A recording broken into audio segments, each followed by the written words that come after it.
Hello, everyone. My name is Brendan, and welcome to Our Life in Horror. Today, we're going to be doing a Q&A, so get your questions lined up and ready in the chat. I am, of course, joined by my good friend Beau and temporary co-host, and his channel just hit 100 subscribers, so everybody give him a big W in the chat for the win. Hello, Beau. Hey, yeah, thanks for that too. I appreciate it. I've been sitting at that like 96 mark for about 2 or 3 months, and I'm like, will I ever actually get to 100? I don't know. We'll see. And then Sam shared it, and bam, at 100. Yeah, I was watching your video last night, and The Dark Knight was in there. So Yeah, yeah. The yeah, your battle my first, royale, yeah, my round one. I already got round two almost done, so that'll probably be up tomorrow night. nice. So I was like, okay, I know where this is going, but I'm kind of curious to see where the other movies will land. Yeah, yeah. It's kind of a spoiler. It's why I got that one out of the way right at the beginning, first episode. I'm like, yeah, this is probably a good one to get out. But quick, why don't you tell everybody on what you do at your channel? Yeah, I'm just getting back into it. Brennan and Sam. Usually, once I start to fall out, and I'm like, I'm thinking about just stopping and not worrying about it. And then Brennan and Sam invite me on about 10 episodes in a row, and it gets me rejuvenated. So I'm back in her, and I'm doing a 2008 ranking at the moment. I I love ranking entire years. I don't know. I've been doing it for years before YouTube, and so I always get like lost because I'll be like, I'm gonna do a year ranking for, and then put a YouTube video up. But by the time I watch everything I want to watch for the ranking, I give up on the YouTube video. I'm just like, fuck it. So I never actually finish. So the way I'm gonna do it is I'm turning them into 10, maybe more, but I'm gonna start out at 10 episodes at 10 movies a piece. And I got my little wrestling ring, and I have a battle royal with them. And the winners of each of my episodes will make it to the final episode, where all my winners will battle it out and see who the comes out as my favorite movie of the year for 2008. I chose that year because I really, honestly, it's got a lot of bangers. It's a pretty solid year. I have multiple 5-star movies from that year, so I'm like, this would be a good one to see what one I think is the actual best of all these. So yeah, I got 10 more. I got my first episode up, and then I got 10 more movies. I've watched 8 of them, so I'll probably have my next episode up tomorrow. Awesome. I know. I was trying to think yesterday too, and even now, like you were talking about, like what came out in 2008, and saying it's good, and I'm like, yesterday I was watching your video. I'm like, what the fuck did come out in 2008? There's some bangers. I'll give you a couple of hints in future episodes. I'll be bringing in Step Brothers. I'll be bringing in Tropic Thunder. Ooh. Oh man, the list is very big. There's some that I really love a lot, like one of my absolute all-time favorite martial arts movies, Ip Man, with Donnie Yen. A lot of people, like even people that don't really watch martial arts, I've heard them talk about how good that movie is, and it is. It's really good. That will be coming in. There's a lot of contenders. I wrote them all out, and I have them all pulled out of my collection. I have about 100, and I think it was 48. I have 148 movies from 2008. So, but I'm only going to do 100 of them. So I just picked what I think would be the top 100. Because there's a few that I don't even want to watch. Like like Pulse 3, the American remake one. Oh yeah. I have that. And like, I know that's a half-star movie. So I'm not even going to waste my time on some of those. I'm trying to. Know. I think that one jumps up in quality. Yeah, a little bit, I guess. It's pretty rough. There's a lot of rough ones that I'm just gonna leave out because, believe it or not, like 100 movies sounds like a lot, but it actually isn't. Like when you really deep dive into a year and look at it all, there's a lot more than 100. You could do a couple hundred, but that would take me forever. So I'm just gonna keep it to 100. Fair enough. Yeah. I'm gonna take a moment real quick. Oh boy, and hit up the chat. We got our amazing mod here. We got Ryan Swayze's in the house. What's going Hey, on? I will come back to your question. I am just going to say hello to everybody here real quick. We got Corey's in the house. What's going on? Wilkie's Movies and Music. I'm very excited to have our discussion hey. next week. Let's see. You got Hall and Oates. Hello. You got Ryan congratulating you on 100 subs. Let's go. Oh, thanks. Let's Yeah, go I appreciate it. 200 now. Yeah, 200. I don't know. I don't think I'll ever make it that far. I'd have to start really cracking down and doing some like hard, put some more work into it. Oh, that's I meant to hit this one. Hello, Gory Tiger. What is going on? We're doing a Q&A, so if you got any questions for us, hit us up in the comments, and we will do everything we can to answer them. Yeah, I'm still writing down questions for you here. I'm like, what the heck do I ask them? I know everything. Here we But go. I got some questions. Sam's calling me out. Watching your videos at night, Beau. He likes to fall asleep to your voice. Nice. I tried not to do that. It's the same with Sean too. Sean is just like a soothing, calm voice. So if I put his on right before bed, I'll fall right asleep. Yeah, I've done it too. Yeah, I know. I always try to do stuff. I always try to watch and do chores while I'm watching people's videos and stuff. Sam's already giving me stuff. I'm already on the starring. Thank you, Sam. Nice. Let's see. Repo, the genetic opera, was in 2008. Yep, that's another one. It's a banger for me. That one was a good. We saw a DVD of it, and I held off on buying it. Yeah. If you're gonna watch that, do it with surround and the best quality and as loud as you can, because it really is about the music. That's what I figured too. The Blu-ray is the way to go. But we do have our first question, and it is from Ryan Swayze. It is, do you guys actually believe that Terrifier 4 will be the last film of the series? Oh,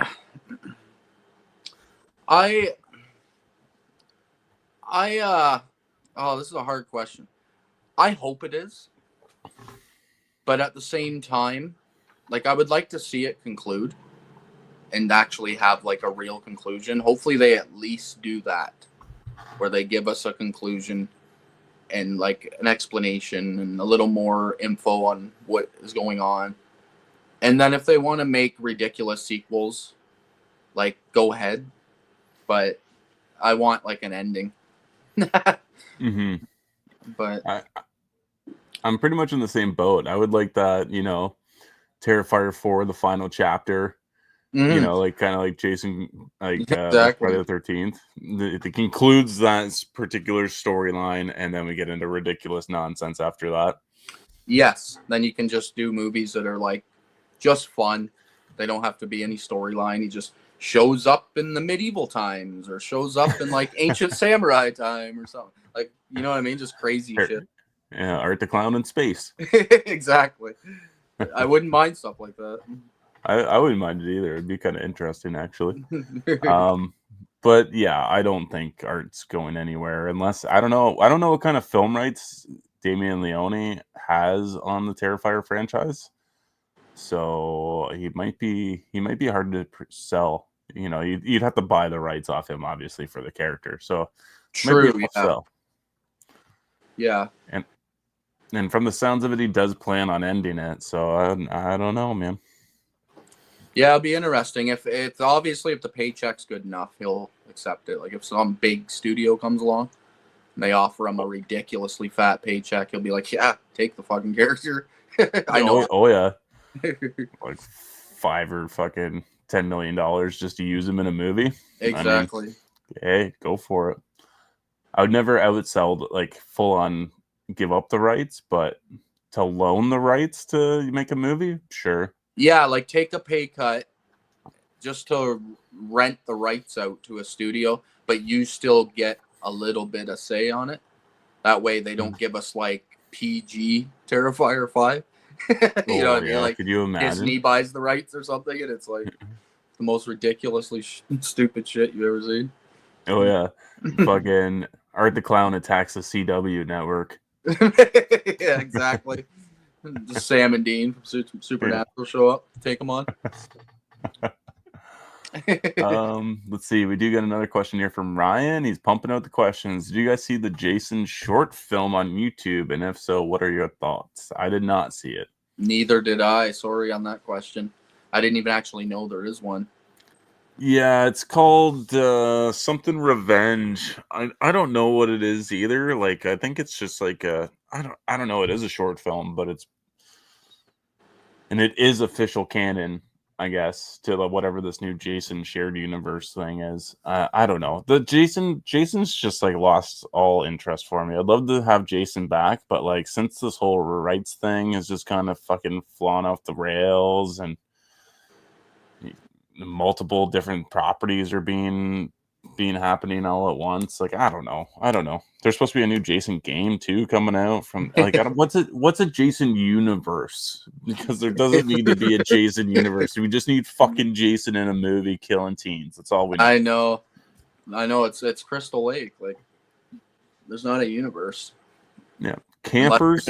Unless you're gonna splice shit. Like, if you're gonna bring other characters in from other movies and give us fun shit, then okay, I'm down with the universe.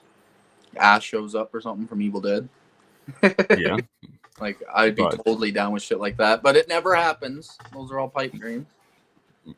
Absolutely, there. Nope, those would be too expensive. If we can't figure out the rights for Jason, imagine trying to figure out the rights to buy other characters. Fuck yeah. Ryan, I hope you enjoyed the short film. I actually heard it was pretty decent. I'll probably check that out. By probably, I mean I will. Yeah, I know. I meant to get around to watching it too. I just haven't. Let's see. He says the kills were good, but wasn't crazy about the new look of Jason. And I'm kind of in the same boat. He's definitely got an interesting hockey mask. Like Rainbow? No, it's not quite like that. I don't know how to describe it really. It's just off, you know? Doesn't look like a classic hockey mask. No, It'd be funny if it was one of the newer age hockey masks. Like we got the full helmet and the fucking chin strap and everything. That would actually be pretty decent too. That'd be funny. That would be. I'd like to see that. Let's see. Let's see here. Sam asked a question too here. Burgers or wings? Burgers or wings? Oh, I have to go burgers just because there isn't a lot of places that sell good wings to me. Like, wings have to be absolutely perfect for me to love them. But so burgers, I like a wide variety, pretty much everything. So I'll have to stick with burgers on that. I'm pretty much in the same boat as you. It's hard to find good wings, but once you do find those wings, you stick to that fucking plate. Yeah, they're the best. Yeah. So burgers are hard to fuck up, really, like realistically. So if I go to a restaurant, I'll usually go for a burger. Yeah, me too. Safe bet. Always a safe bet. But I think I caught up to the chat's questions. I'm surprised Rob isn't in here asking random questions. Well, he'll be here eventually. Yeah, he must be running a little late. But yeah, we'll start out on this. Yeah. I can only imagine. We'll start off with our questions. So Sounds what good. You got? All right. Well, I wrote down a whole bunch. They're pretty generic. It's pretty hard to ask somebody that you feel like you know a lot about questions that you think would be interesting for other people. But I'm just going to ask you a few that I personally don't know, so would like to know. And they're for the most part, they're entertainment based as well. Okay. So I'll start out. I'll go with what's your favorite subgenre of horror?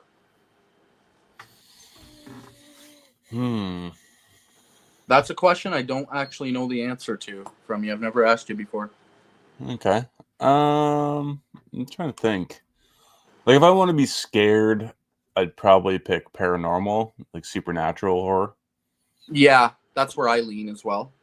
That one tends to be the scary. If I want to watch something for me and my favorite,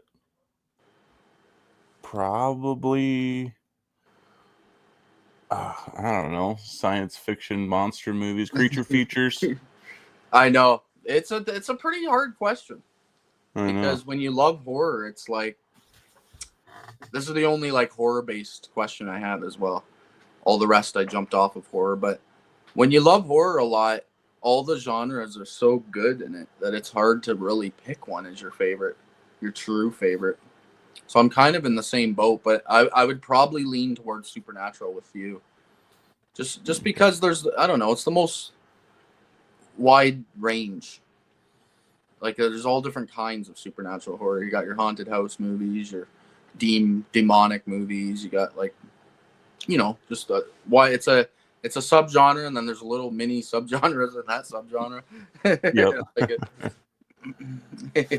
yeah, What keep it simple for you.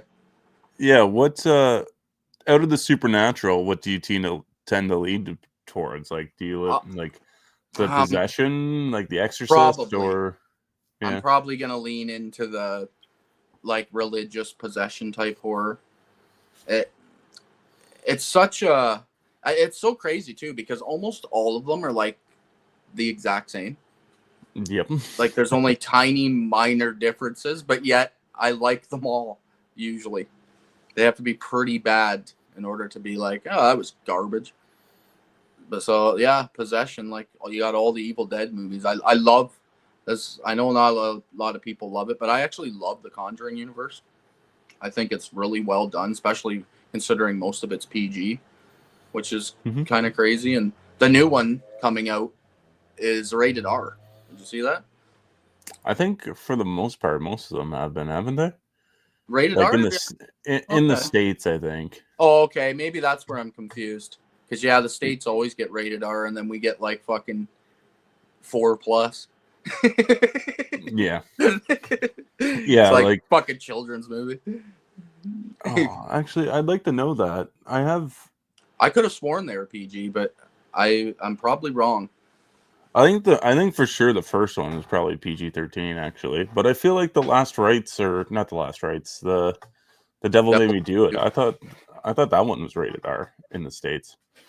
Yeah, that one probably of all of them, that would be the one that would be because does have some of the most disturbing, like, uh, gore because it's like Yes. based on an actual guy that fucking murdered people. So it's yeah, that one would definitely be the R for sure. Mhm. But yeah, I'm in the same boat. Supernatural. I also love a good classic haunted house movie. I'm all Yeah, see, down. I Those lean towards the haunted house movies just because they're more subtle and they're more I'm gonna say realistic, I guess, but in a sense, like yeah, they they're are. just yeah, they're more subtle. Like I'm trying to think of a good example of one that freaked me out. Like, like there's Grave Encounters, there's an American Haunting. I thought it was a really good one. I haven't seen Yeah, that one in years, but that me one freaked neither. me out. Me neither. It's been a long time. Yeah, There's I got also a long list too of those.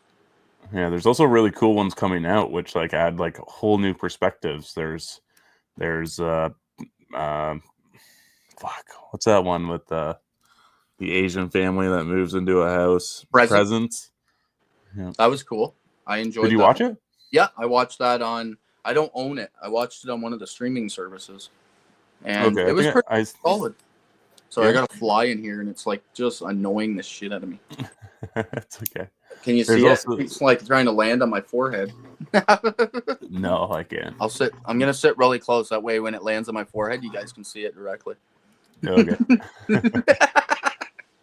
Just fucking with it.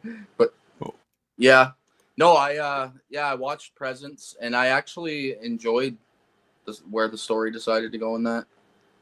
I Okay. liked it. I won't There's spoil it. also one coming out from the perspective of a dog. Oh, really? Yeah, it's called Good Boy, I think. Huh. I did not know that. Yeah, there's a trailer out now. It's doing really, really well in the film festival circuit. I think it's coming to theaters in October, limited release. I'll look forward to that. Apparently Perspective the of the dog. dog, yeah, apparently the dog's like everybody's like that dog is fucking phenomenal actor. I'm like, oh, okay. That's cool, actually. That has me excited. Hopefully, the dog like delivers some awesome facial expressions. Yeah, me too. How I'm gonna they hit up get it to do it, don't ask, because it's probably something you don't want to know the answer. I don't know. Apparently it took like years to make, so I got no clue. Um, but I'm gonna hit up the comments again here real quick. Freddy versus Jason was a pipe dream too, but it actually happened. Keep dreaming. True. They were owned by the same company though, so that's why that happened. Yeah. Yeah. It still took a long time though. Yeah. People wanted that for a decade. Let's see. We got Jamie Hart in the house. What is going on? Jamie, get ready to come up with some questions because we're doing a Q&A, and it's all on you, Jamie. Sam saying, who's got a bigger movie collection? That would be Beau. Yeah, that's a pretty loaded question. I've been collecting like a freaking hoarder basically, so it's kind of hard to compare to me. It's like I buy everything. I've been trying. You have a bigger horror collection than me though. Well, that's all I collect, so I'd hope so. I got a sweet deal actually yesterday. We went to Cambridge to do a marketplace buy and came out on top. I was pretty happy. Nice. I love when that. Oh yeah, me too. Super nice guy too. But got some love for An American Haunting. I haven't seen it in a long time. I need to rewatch that. I think I've seen it once, and it's an off the radar movie. Like it wasn't a big release. I need to give that a second watch. Yeah, I know. I think Sam took it upstairs, and we still haven't gotten around to watching it yet. Let's see, Haunting of Hill House. Although it was slow, it was actually creepy. That show was excellent. Yeah, I love Haunting of Hill House too. One of my favorite TV shows ever made. Even though it's 10 episodes, it's hard to compare it to shows that go on for like 5-6 seasons. It's kind of unfair. Let's see. We also got some more Hill House love. Oh, sorry. Too much pressure. Sorry. It's okay. It can be anything. Like my first question for Beau is, what's your favorite color? Nice. It's yellow. Really? Yeah, yellow border lining on gold. That's my favorite color. Okay. Something about it. It's just like it's also the main color of my favorite hockey team, the Boston Bruins. Oh, okay. I think it just like it's been stuck with me since I was really young. No. Blame Adam Sandler and Happy Gilmore. I'm pretty sure fair. that's how I became a Boston Bruins fan when I was a kid. Because I fucking loved Happy Gilmore. And he's wearing a Bruins jersey pretty much the whole movie. Yeah. It's weird. Being a Canadian, being a fan of fucking one of the most hated American teams by Canadians. Every Canadian hates the Bruins that I've ever talked to. Oh, really? Yeah. But feels good. I love being loving something that people hate. Yeah. I wasn't expecting yellow either. I'd say mine's like blue. Blue? I'm happy with blue. Yep. Yeah. Yeah. It's weird. It's a weird question. I don't think I've ever been asked what your favorite color was. I know. I like put down all these like physical media questions and stuff like that, and then I was like, should just start out like we're kids. Like, what's your favorite color? Hey, I got a couple of those too. I wrote down at the bottom in case I could run out of shit. So I will give them to you. But I can't come up with a real question because it's not officially released yet, but people who got the Texas Chainsaw Massacre 4K release from Arrow got a little surprise of what's to be coming up next. So I think it released early in the States, or at least they got their pre-orders in early. The J card in the upcoming or whatever has Evil Dead Rise on it. Oh, okay. An Arrow Video Edition. What are your thoughts on that? Um, this is another hard one. I already own it on 4K. So if I do buy it, it would just be just for like whatever the physical media it is that they give it to us. So if they give us like one of those big, thick, hard boxes, then I'll probably definitely pick it up. But if it's just like a slip cover on an Arrow Video, probably not, because I already paid like 30 something dollars for my 4K, so I doubt I'll drop another like 50, 60 on it. I do like the movie, but like if it was the original or Army of Darkness, even though I own like that ridiculous edition of that as well, I'm hard because most collectors, they want an endless amount of like premium packaging stuff. I'm not really like that. I'm odd in that. I just want to have the damn movie in my collection by any means necessary. And usually when I get it, I'm good. I'm actually okay with just that copy. So I would rather see something I don't own or something I haven't bought. That's what excites me. Whenever something I don't own is announced, I'm like, okay, I'll pre-order it. Okay. But you are probably excited because do you have the 4K of that? I do. So I have the Oh, okay. Steelbook. Oh yeah, you got the Steelbook, so even better than mine.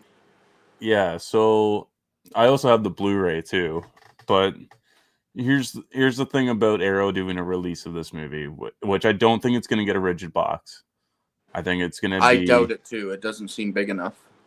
Yeah. So like it's a part of the WB line, right? Like so. The Texas Chainsaw Massacre movies didn't get one. The Jason movies didn't get one. Trick or Treat didn't get one either. Yeah, I bought Trick or Treat, even though I own that already. I know, I did too.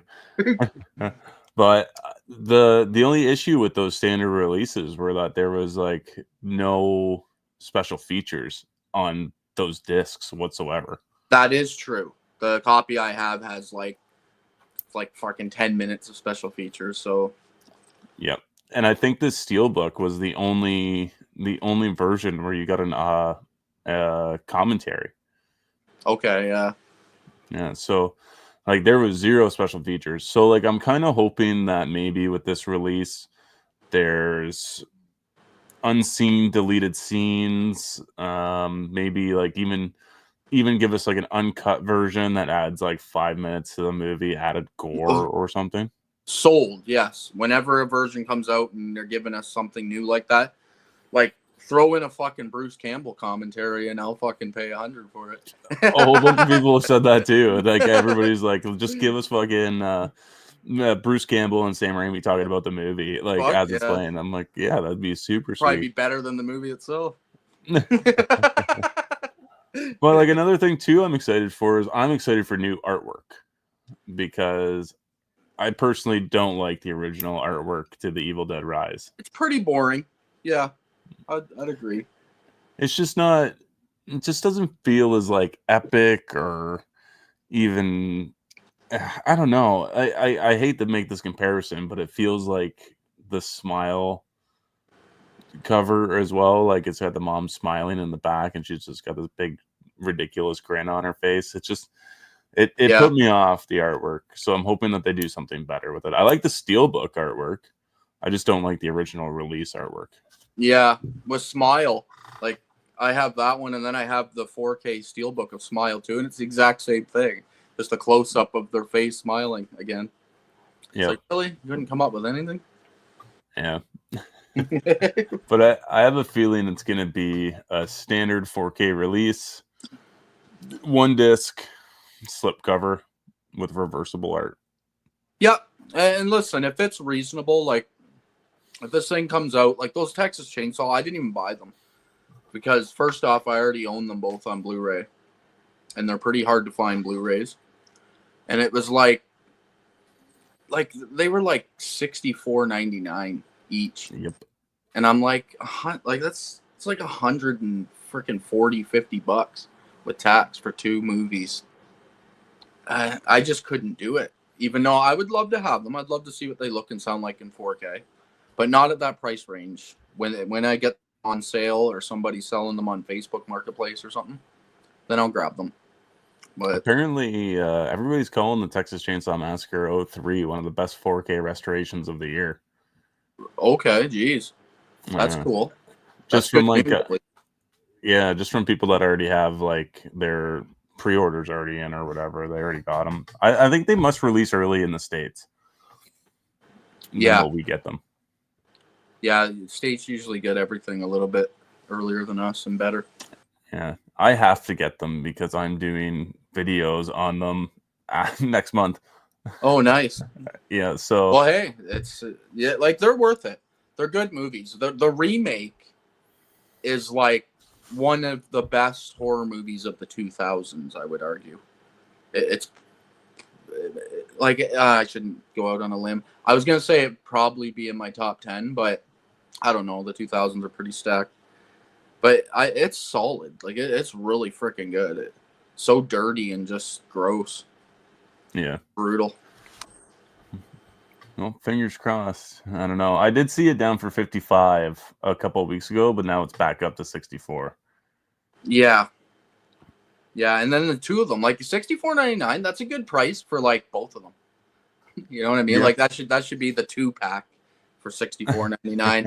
And even that, for most people, like because it's becomes such a collector's market, you're a normal person. Like if I told anybody I know other than you guys here on YouTube that I paid $64.99 for a movie, they would think there was something mentally wrong with me. Yep. They'd be like, "Why didn't you just rip it for free? Like, what the fuck are you doing?" and, Oh yeah. and I'd be like, "I gotta hold it in my hand." And they'd be like, "Yeah, but six, like that's like $80 with tax."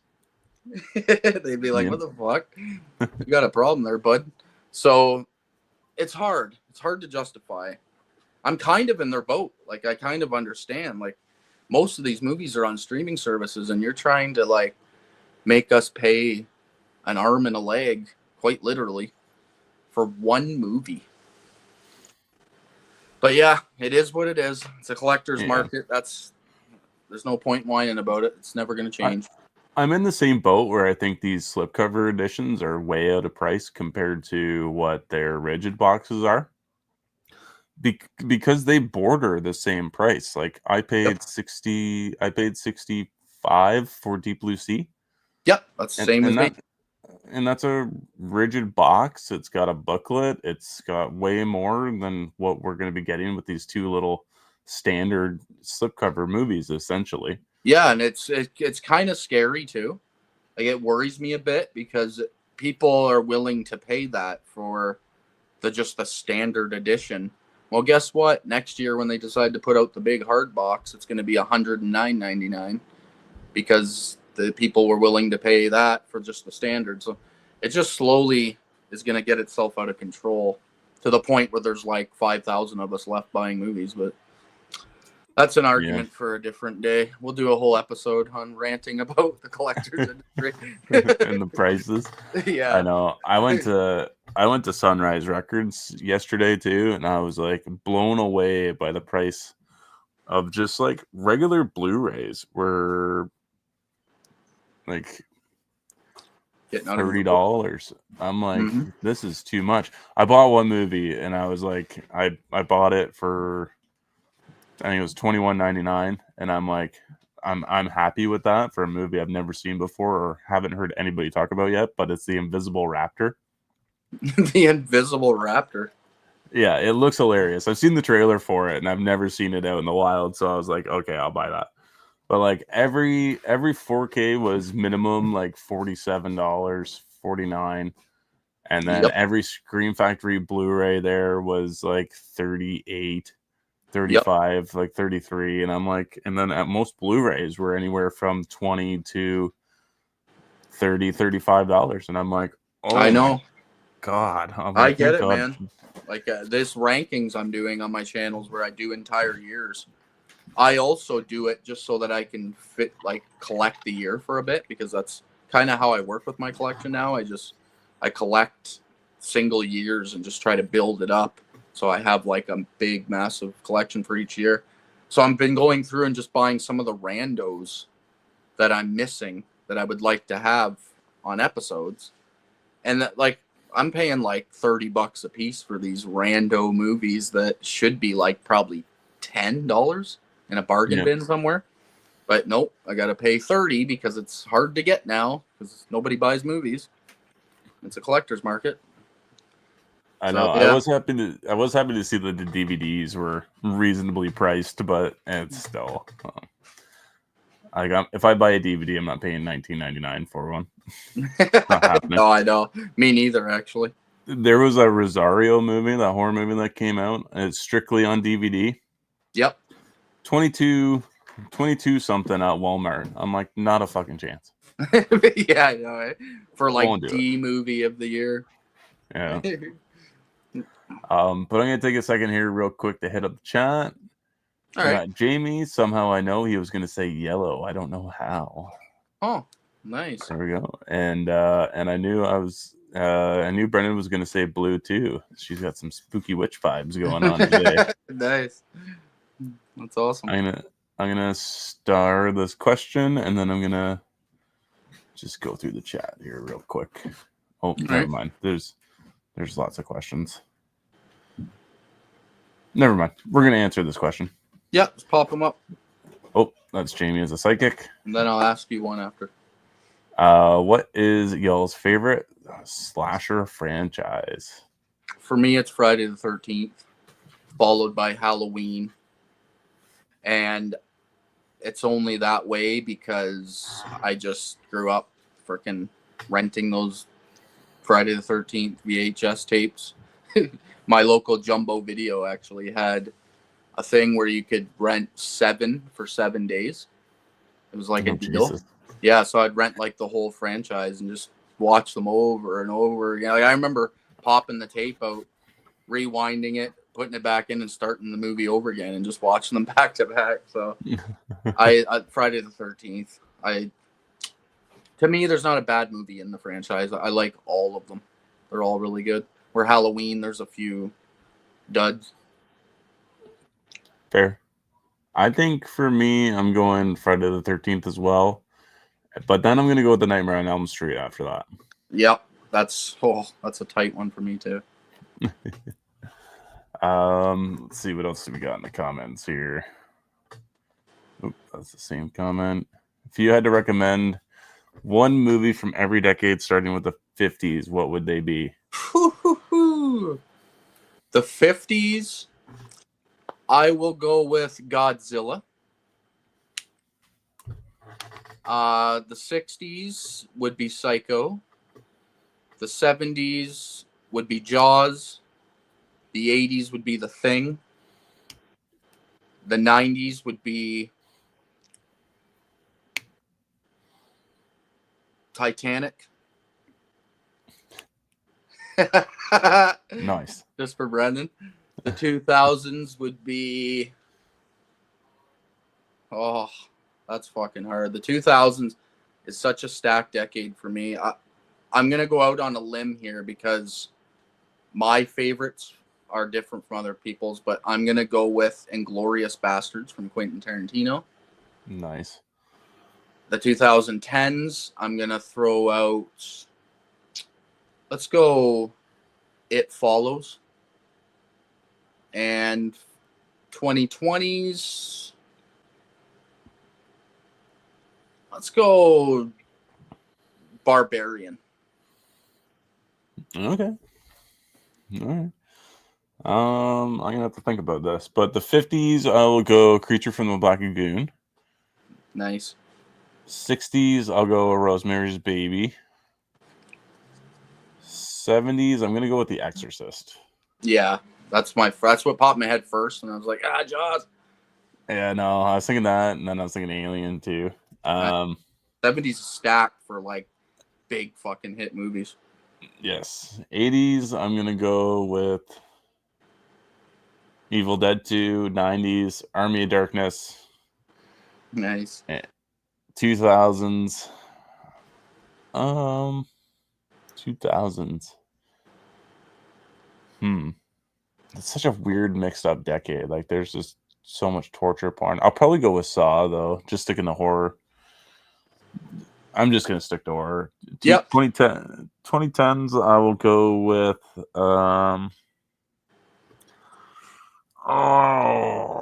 The Conjuring. Yep. That's actually the first one that popped in my head too, and then I switched it. Yeah, no, it was between that and Get Out. Like both excellent movies. In the 2020s, I'll probably go with we'll go with Terrifier 2. Terrifier 2 was a recommendation. Nice. Yeah, hell yeah. Let's see. Rob's in the house. We were talking about you earlier in the stream. How dare you start without me? Sorry, How Rob. dare you show up late is the bigger question.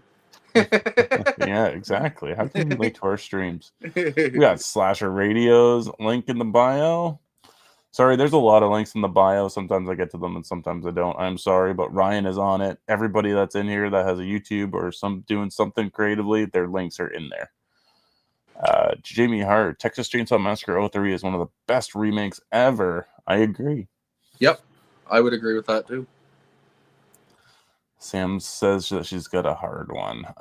These would be hard, but if you had to recast these iconic characters, who would you choose to play Freddy, Tiffany, Valentine, Ash Williams, Pennywise, Jennifer Check, Patrick Bateman? Fuck. That's a big question. It is. And I don't even like it.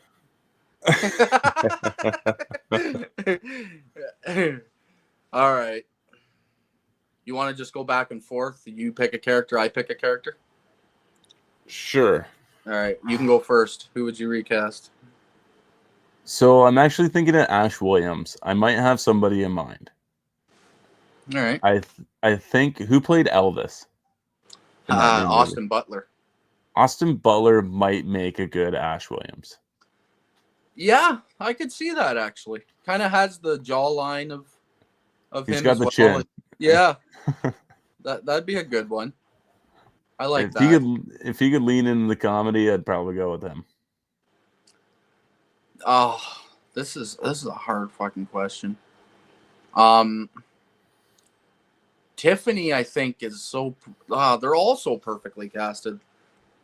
Patrick Bateman. Oh, who would I like playing that?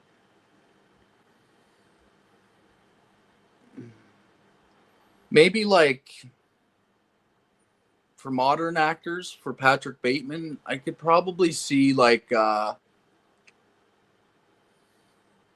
maybe Bill Skarsgård could pull that off if he digs deep enough. Or that other guy, Evan Peters. That guy plays a pretty good creepy weirdo. Yes, he does. He could probably do it. I love all these characters and who's playing them so much that I don't want to see anybody else do them. So I'm like, it's a struggle. Like, I don't want anybody else playing Freddy. I've said this thousands of times on your channel. Robert Englund, to me, he nailed the role. There's no more Freddys. Everybody else is just going to be fucking it up and trying to land his one-liners, and they're just not going to work for anybody. I don't think it's possible. Who's your second pick? I will go with Jennifer Tilly, and I'm going to say Stifler's mom. I don't know the actress's name, but we're going to go with Stifler's Jennifer mom. Coolidge. Jennifer Coolidge. Sam will love that. Nice. Stifler's mom. Holy fuck. They kind of got the same like breathy way they talk. Yeah. Yep. That'd be funny. Young Jennifer Coolidge. I could see that. She could probably pull that off, actually. That's a pretty good pick when you think about it. Oh, man. Who the fuck could play Freddy and even give it a run?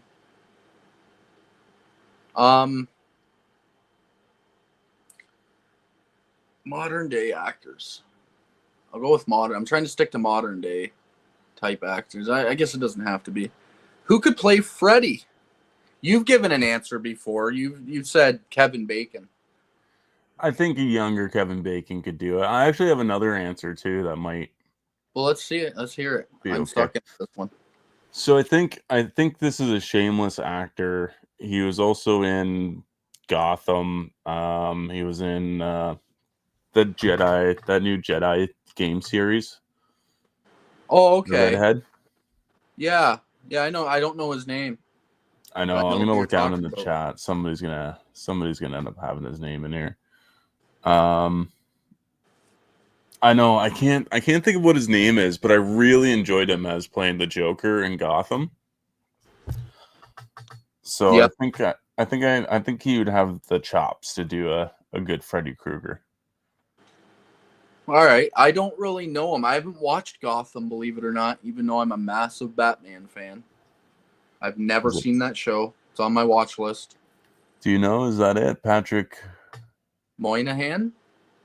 Oh, It. here we go. Yes, Cameron Monahan. Everybody's saying that. I'm assuming that that's it. I'll, Okay. I'll look it up in a second. It's just all Moynihan's. We'll go with Moynihan as the answer. Yeah. I can't like pinpoint him out because I don't think I've seen him in enough, but I know who you're talking about. I just have to watch the things he's done to get a proper opinion. Yes, it is Cameron Mahoney, whatever his name is. Yeah, that's a good question. Who'd we miss? Pennywise and Jennifer Check. Yeah. Um, Jennifer Check, I'm assuming, is from Jennifer's Body. I didn't know her last name. Yep. Okay. I'll take her. That's a pretty easy recast, I'm guessing. I can pretty much throw any model with big hooters in there and they'd be pretty good. Who's the hot thing right now? Fuck. You're asking me about modern at people? I'm terrible. Um uh, let's go with like something funny, like Cardi B or something. Snooki. Yeah. Just to ruin your fucking movie.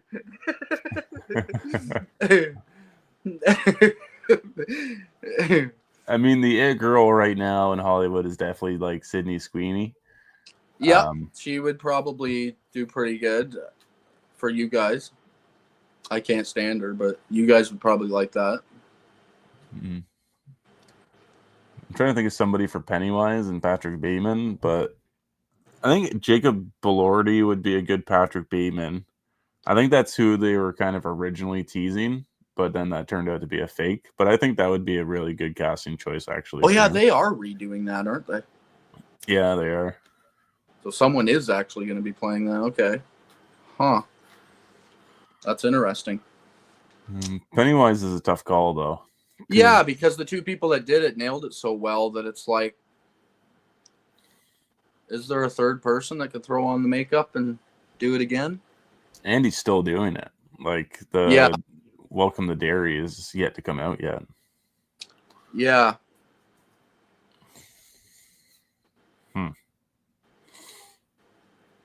Pennywise is tough. Maybe the guy from like that other creepy actor from Saltburn. Oh yeah, the new Joker. Yeah, that guy could probably pull it off. He's a The guy that drinks bath water. That's all yeah, I know him by. yeah, and humps a grave and eats period blood. That movie's so fucked.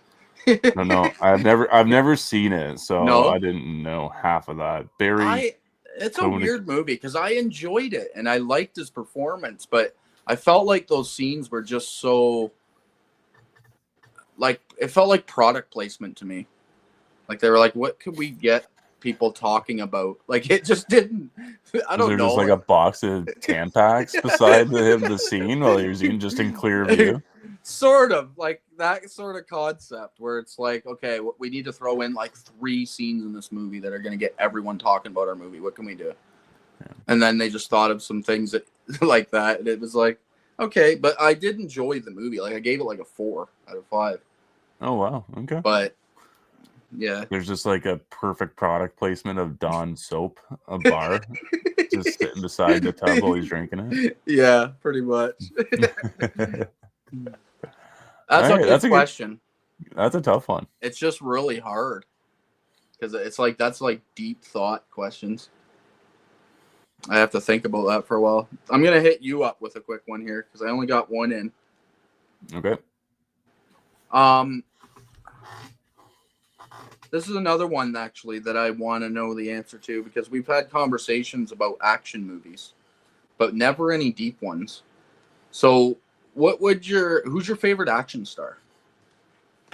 Oh, fuck. I don't know. That's hard because like I don't tend to revisit action movies too often unless it's like something classic. Like I know I would love to go back and revisit First Blood on 4K, and um there's um there's a bunch of like Stallone movies I'd like to see again. There's a bunch of Schwarzenegger movies I'd like to see again. Even like Die Hard, I'd love to see Die Hard on 4K. Um, I just, Lethal Weapon was just released on 4K as well. That one was like a huge childhood one for me. I was always watching it on a VHS tape. Yeah, But all then, those movies you just named are all like phenomenal. So. yeah, they're all like top tier, right? And they all have different actors. They all have different vibes to them. The 80s Uh, and the 90s are like a battle of the action stars. oh All yeah, the biggest ones of all time were like just battling each other in those decades. And yeah. I'm in the same boat. I don't really know who my favorite is. Well, now you got John Wick. You got Extraction with Chris Hemsworth, which was a really well done movie. Yep. Yeah, It's Hemsworth's a hard. pretty good action star. He's for modern days. Mhm. You got the Bond movies. You got Jason Bourne with the spy thrillers. Like, it depends on like my mood and what I'm kind of feeling. Like, Yeah. I would say growing up, I probably would pick Stallone Yeah. over Schwarzenegger. Yeah. That's the ultimate. That's honestly who it comes down to in the end. It's Stallone versus Arnold and maybe Bruce Willis you could throw in there for a good tight third placer because he pumped out a lot of action movies in the 80s and 90s. But it's a hard one. I would have to probably go Stallone as well, just because of his wider range. Yes. Arnold feels like it's the same, like he's just delivering. Not putting him down, he's freaking awesome, but he's every movie he's just delivering the funny one-liners. There's no range to his acting. Where Stallone, like in First Blood, he almost gives like Oscar level performance in that movie. Yep, pretty close. It's like, wow, this is on a different level. Well, But then you got like Rocky too. oh yeah, Rocky Like franchise. don't get me wrong, Stallone was also within his like heaps of crap, like Judge Dredd and stuff like Oh that. But yeah, like he was for every pumped out Judge, a lot. yeah, every Judge Dredd, there was also a Demolition Man, which is amazing. Underrated. I love Demolition Man. So good. Wesley I also Snipes like good. Daylight. Did you ever watch Daylight? Daylight's good. Yep. I watched that last year actually for a 1996 yearly ranking I was doing. That was solid. Danielle Harris, a young Danielle Harris, was in that as his daughter. Oh, I didn't even know that. I think I Yeah. caught it on TV growing up. Yeah, I didn't know it either until I rewatched it. I was like, oh wow, she's young. But yeah, the whole tunnel collapses on him, on a bunch of people, and he has to go down with a rescue team, try and get people out. It sounds boring and stupid, but it's actually got some pretty good thrills. Yeah. Yeah, so we both went Stallone with Arnold as a hard second. That seems Easy. reasonable. Yeah, like I really like The Last Action Hero too. Like, Oh, me too. what a fun time. Arnold's got some bangers. True Lies is ridiculous. See it, Terminator 2. Like Commando, the original Terminator. Yeah, it's hard, man. Jeez. Yeah, the list is like never ending for both of them. Yeah. There's All right, not too many. With that saying, like Chris Hemsworth, there's not a lot of action stars anymore. like Not real action kind stars, of. anyways. No, where they're just like pumping out a movie a year for a fucking decade and a half. There's none, so it kind of sucks. I hope it comes back eventually. Like Yeah. Tom Cruise is trying to hold on to the fucking mantle now. He's like the only one left. It's like 60, and he's still jumping off the back of airplanes trying to keep action movies alive. Yeah. Well, it's all spectacle now. It's no longer truly about the action, other than like the John Wick franchises. But is it safe to say that you can be burnt out from an action movie that you're watching? Like, I got burnt out through that franchise real quick, and I didn't think I would, but I did. Yeah, I did not. But that's a different argument. John Wick, all 4 of those movies are like almost 5s for me. But by the 4th one, I was just crushed. I was like, oh, well, you did do them like all back to back too, right? Practically, which is pretty tough. Pretty much. Because they are kind of the same movie again and again and again. It's just Keanu doing fucking, what do they call it, gun fu for 4 straight movies. So I get it. Now, I am going to rip back to the chat here real quick, and we'll continue on. I'm sure we're going to get some further questions to distract us for a little bit. Yeah. But let's see. Here's the real question. Who is your favorite viewer, and why is it me? Aw. You'd be wrong. My wife is watching. You are my favorite viewer, Rob. Well, don't suck up to him. I'll say that. You're the one that gives me, I look forward to it just to hear how annoying you can be. You annoy me the most, so you get to be my favorite. Let's see. Jamie says the beginning is very underrated. I would definitely agree with that. Yep. Texas Chainsaw. The beginning is really good. See, Pam says it's 147 Canadian for both. Don't ask me how I know. Yeah. I can already tell you how you know, because I'm going to be feeling that pain here real soon. That's a ridiculous number. I could buy like a fucking 18 movie box set from like Shout Factory for that price. Yeah, pretty much. Brutal.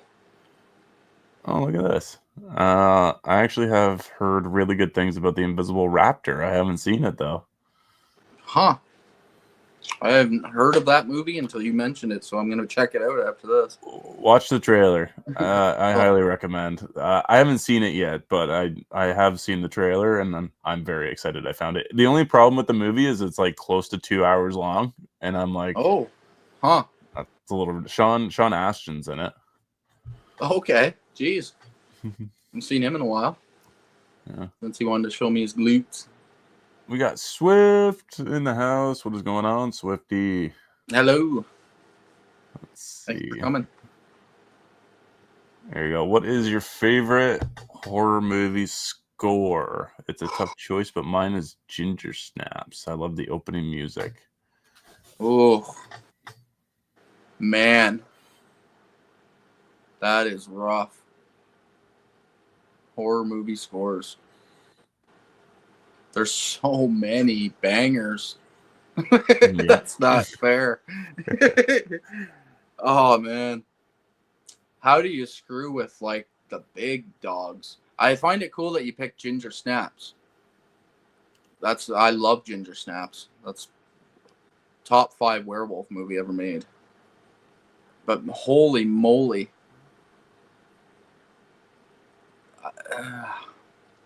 I'll just be Joe generic here, and I'll just go with like top of my head. I'm gonna go with like Nightmare on Elm Street. Fair enough. I really like the just simplicity of it, and a good second pick for me is like the original Omen. I was thinking the Omen too. Yes, just to me the score is that movie. Like it just that feels so demonic. I love it. Yeah. I'm gonna go with Army of Darkness. Actually, there's something about I can't remember what it's called now, but it's like the March of something. The sequence when all like the Deadites are storming up to the castle or whatever. Yep, I know exactly where you're talking. It's fantastic. It's wonderful. It like lives rent free in my head. There's so many bangers like Jaws movie The that pretty much Exorcist. yeah, it's just fucking ridiculous. Even Alien's score is good Oh too. yeah, Like for how minimalistic it is, it's very good. yeah, The Thing, Yeah. Halloween, like there's so many bangers. Yeah. Jason, like every Jason score, but I think like the third one is like the most notorious with the synth. Yep, definitely. The list is on. Like Psycho, one of my favorite movies of all time. That movie scores on a different level. Yeah. Freaking nuts, man. I wouldn't even. No one picked the Friday the 13th remake from the 2000s. No, we did not. If Sam was on, she would. Oh, here we go. He's chirping me. Terrifier 2, is that something you recommend? A recommendation for someone you hate? Here's the thing about Terrifier 2 is that it was an incredibly low budget that blew up the fucking world here. This movie gave opportunity for so many other low independent movies to take to the skies here and get a chance in theaters, you know? Like, Yep. I agree you with get both of you. I am in Rob's boat that I'm not a huge fan of Terrifier at all, to be honest. I do look forward to seeing what ridiculous things they're going to do, but at the same time, it did kind of attempt to give us a new, like, landslide of or just like a mountain of a slasher. There hasn't been one that they've created where they had like a series of movies. Like all of our biggest slashers of all time come out of the 80s. Like, you know what I mean? In the 70s. And we're still living off of those. So this was like the first major attempt at like giving us a Mount Rushmore level slasher. Whether or not his movies deserve it, it's hard. And on top of that, like this is the only horror slasher franchise still going. Yeah. Yeah. I mean, you had Halloween, but like other than that, most slashers are one and done. Yes, that's what I was trying to say. Like the only slashers that are still continuing, like we get our Halloweens, we get our Screams. They're all just from when all of us were young. No, Yeah. for some reason Hollywood has not been able to sell newer modern generations on any new slashers. Like get them to absolutely love any of them that they're going to live on to see their 13th and 14th sequel in like 30 years. It's there's nobody. So like will they be making Halloween 23 in like 30 years for people still? I don't know, man. Probably. Yeah. It's a good question though. Even though it wasn't. Oh, here we go. Sam said that I'm assuming this is for Freddie, Sam, but Joseph Quinn. Joseph Quinn. He's from the guy from Stranger Things. Yeah, he plays Eddie. Yes. I think that'd be a good one. Yeah. I liked him a lot, but the problem is that I've only really seen him in that. Like he was in Quiet Place Day One. He did some good acting in there, but it was more like sad, depressing man. He's been in some other stuff too. I think he's in I've seen him in something recently. I can't remember what the fuck it was. Is he in that Saturday Night Live biopic about the first 24 hours of that I think so. Yeah. Was that it? Was that something he was in? Yep. And he's also, I haven't seen this yet, but he plays the new oh my goodness. How am I blanking? He's Fantastic Four. The guy that lights he's Johnny Storm. Yes, jeez. Brain fart there. Yeah. It's a cool pick though. He's a rising star for sure. Like Eddie, that guy owes a lot to Stranger Things because that role fucking put him on the map. Oh, it's so epic. Yeah, it is. It put him on my map, being Metallica being like my favorite band of all time. As you can see, I wear a Metallica shirt practically every episode. Nice. Let's see. We got Eli in the house. What is going on, man? I'm going to try my best to get to everybody's questions. Don't hate on me if I accidentally skip them. We got Double Feature Podcast. What is going on, girls? Hello. Let me see. Tom Atkins as Jennifer. Yes. He's won a fright. He's supposed to be going to Frightmare this year. Oh, wow. Mm-hmm. I love Tom Atkins. Oh, let's see. He's good in Dark every. Room reviews. Oh, sorry. No, it's fine. I was just going to ramble while you're looking for a comment. What is going on, Joel? How are you? Hey.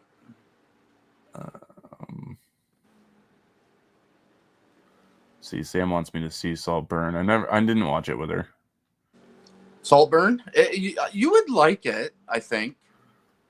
It's a weird one, man. I don't know. It looks weird. It sounds weird. It just sounds like too much out of my fucking wheelhouse. I would like to know your opinion because it's one of those movies, like I said, where I like it a lot, but yet I have a lot of problems with it. So it's like, man, hard one to rank. Yeah. 2 hours, that seems long for something called The Invisible Raptor. That movie gets 80 minutes tops. Yeah. Let's watch the first 80, and if you're still in, then you can stick around for the rest. Yeah, pretty much. I'd like to see the exact runtime. I know I was going to rent it, and then I'm like, this is way too long. That is odd. It's from 23. Yeah, it's an hour and 53 minutes. It's got a 71% on Rotten Tomatoes. Jeez. I got to check this out. It sounds like freaking Sharknado 8 or something. I think that's kind of what it's going to be, but I'm excited. Okay. We got Dell on Movies. What is going on? Hello. I'm assuming this is for Score, but the first thing that came to mind for Suspiria. Yeah, Suspiria, man. That's, fucking love that score. Goblin. Let's see. I just got a lot of chirps. We got Prince in the house. What is going on? No pun question. Are you afraid of the dark?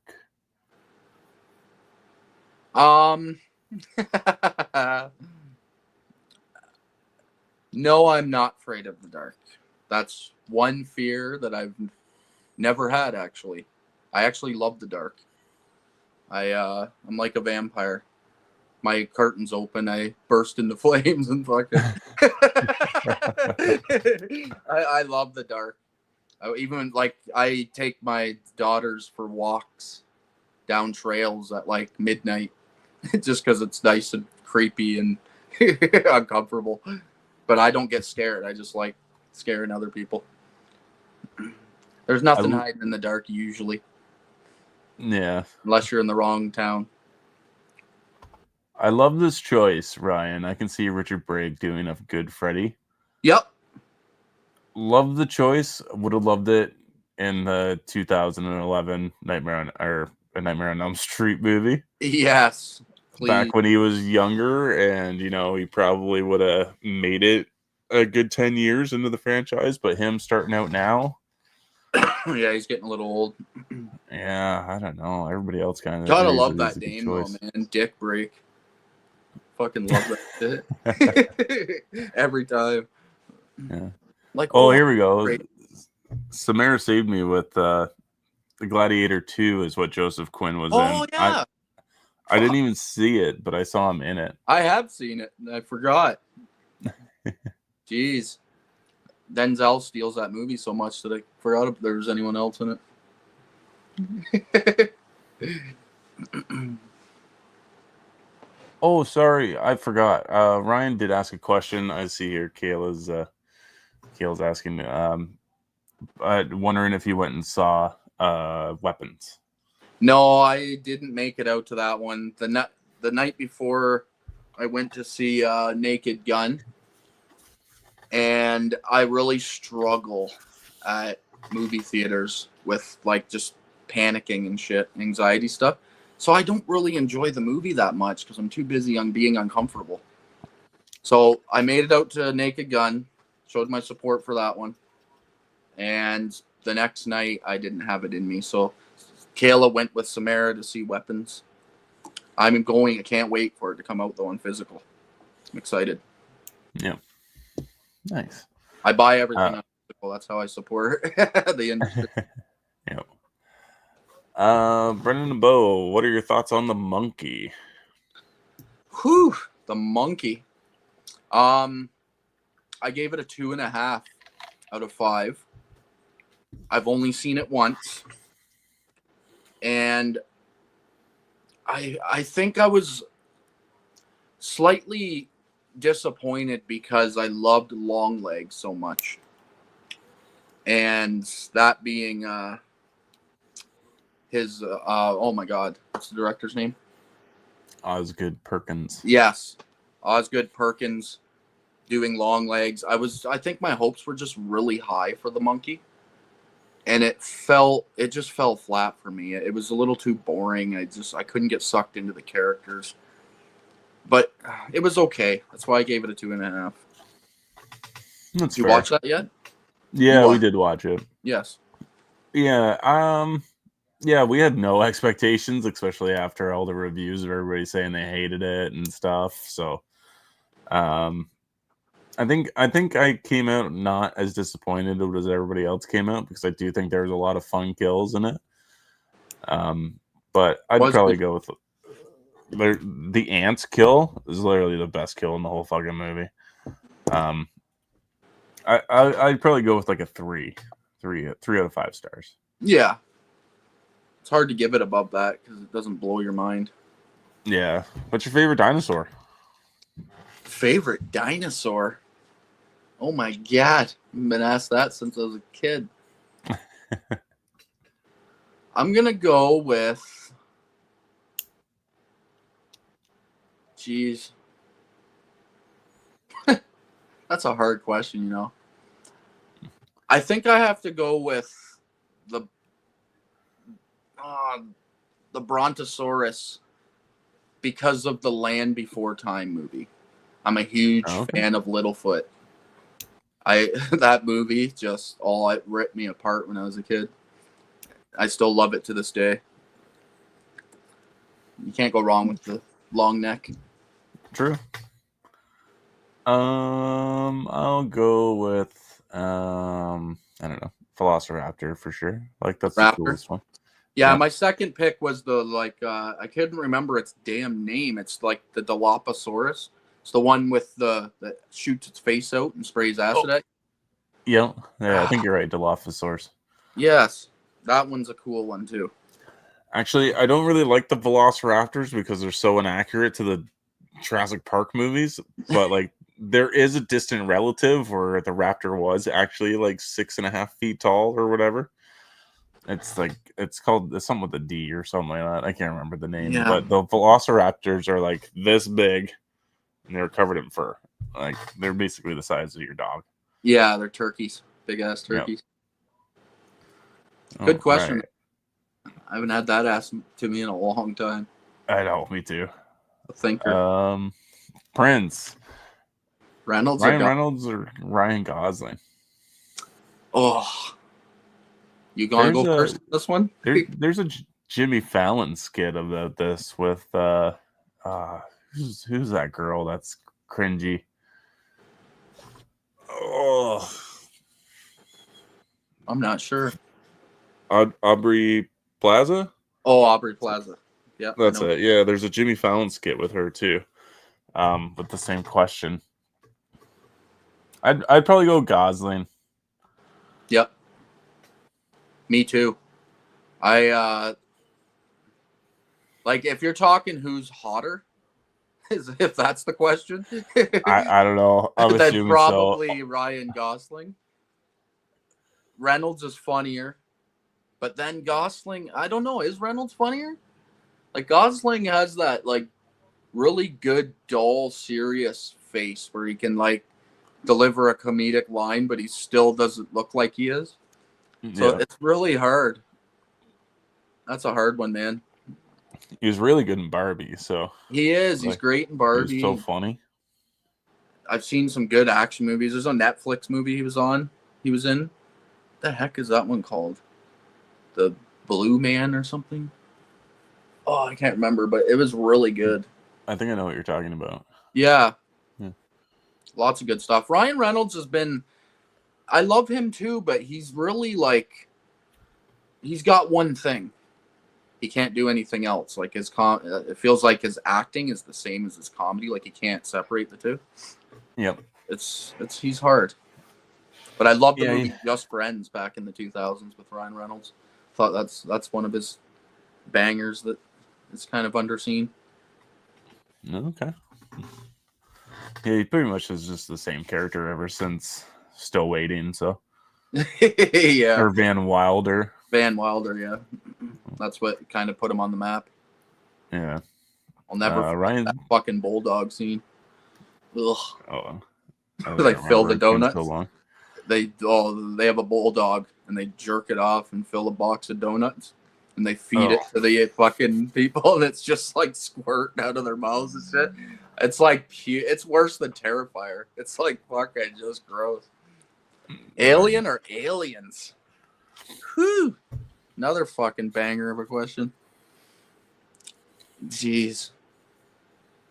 I'm gonna say that I've rewatched Aliens obviously a lot more because I love action movies and it's a great action movie. But I think Alien is the better movie if you're going critiquing. I think it's just the space element of Alien where being trapped in space is kind of the point of the horror movie in the first Alien. No escape, and just they highlight that. Where the second one's more highlighting the epicness. It's I don't know. It's like T2 to Terminator. Yeah, exactly.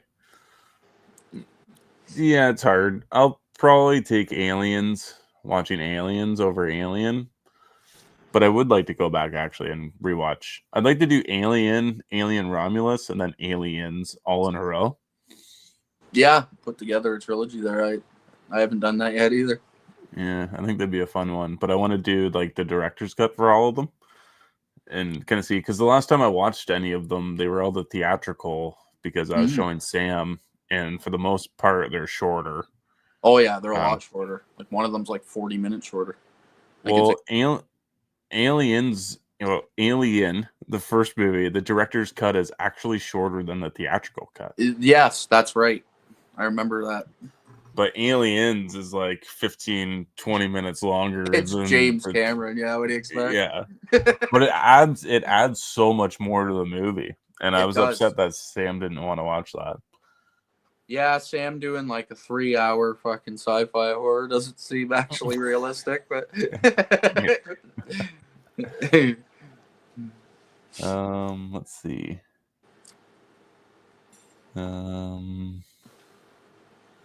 See if I can find any more questions. So all the girls in the chat are saying Gosling. Yeah, I think I tend to agree with them. Gosling has sex me eyes.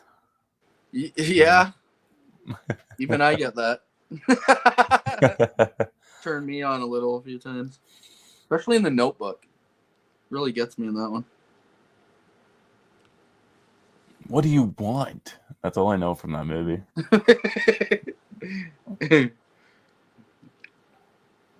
Let's see.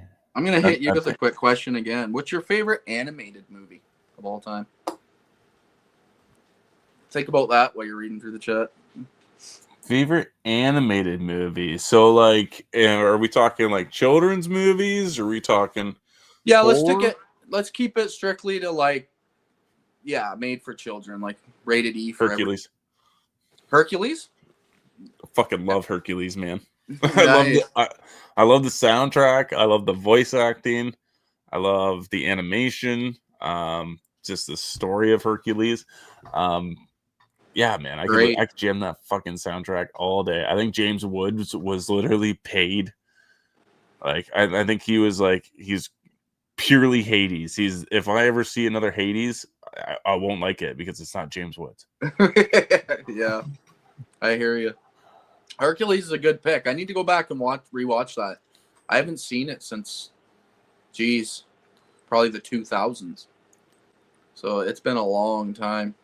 It's been a long time for me too, and like I can't remember when it was, but we were trying to get Bruce to watch some movies with us. So like we put on like the Lion King live action one just to see if he reacts, right? Yeah, stare at it. Yeah, like, and I wanted to get to a cartoon, but we didn't really. We started to watch Oliver and Company. Nice. Another I good one. liked, I really liked that one growing up. Sam made me turn it off immediately. It's sad. The classic Yes. Disney movies aren't made for modern people.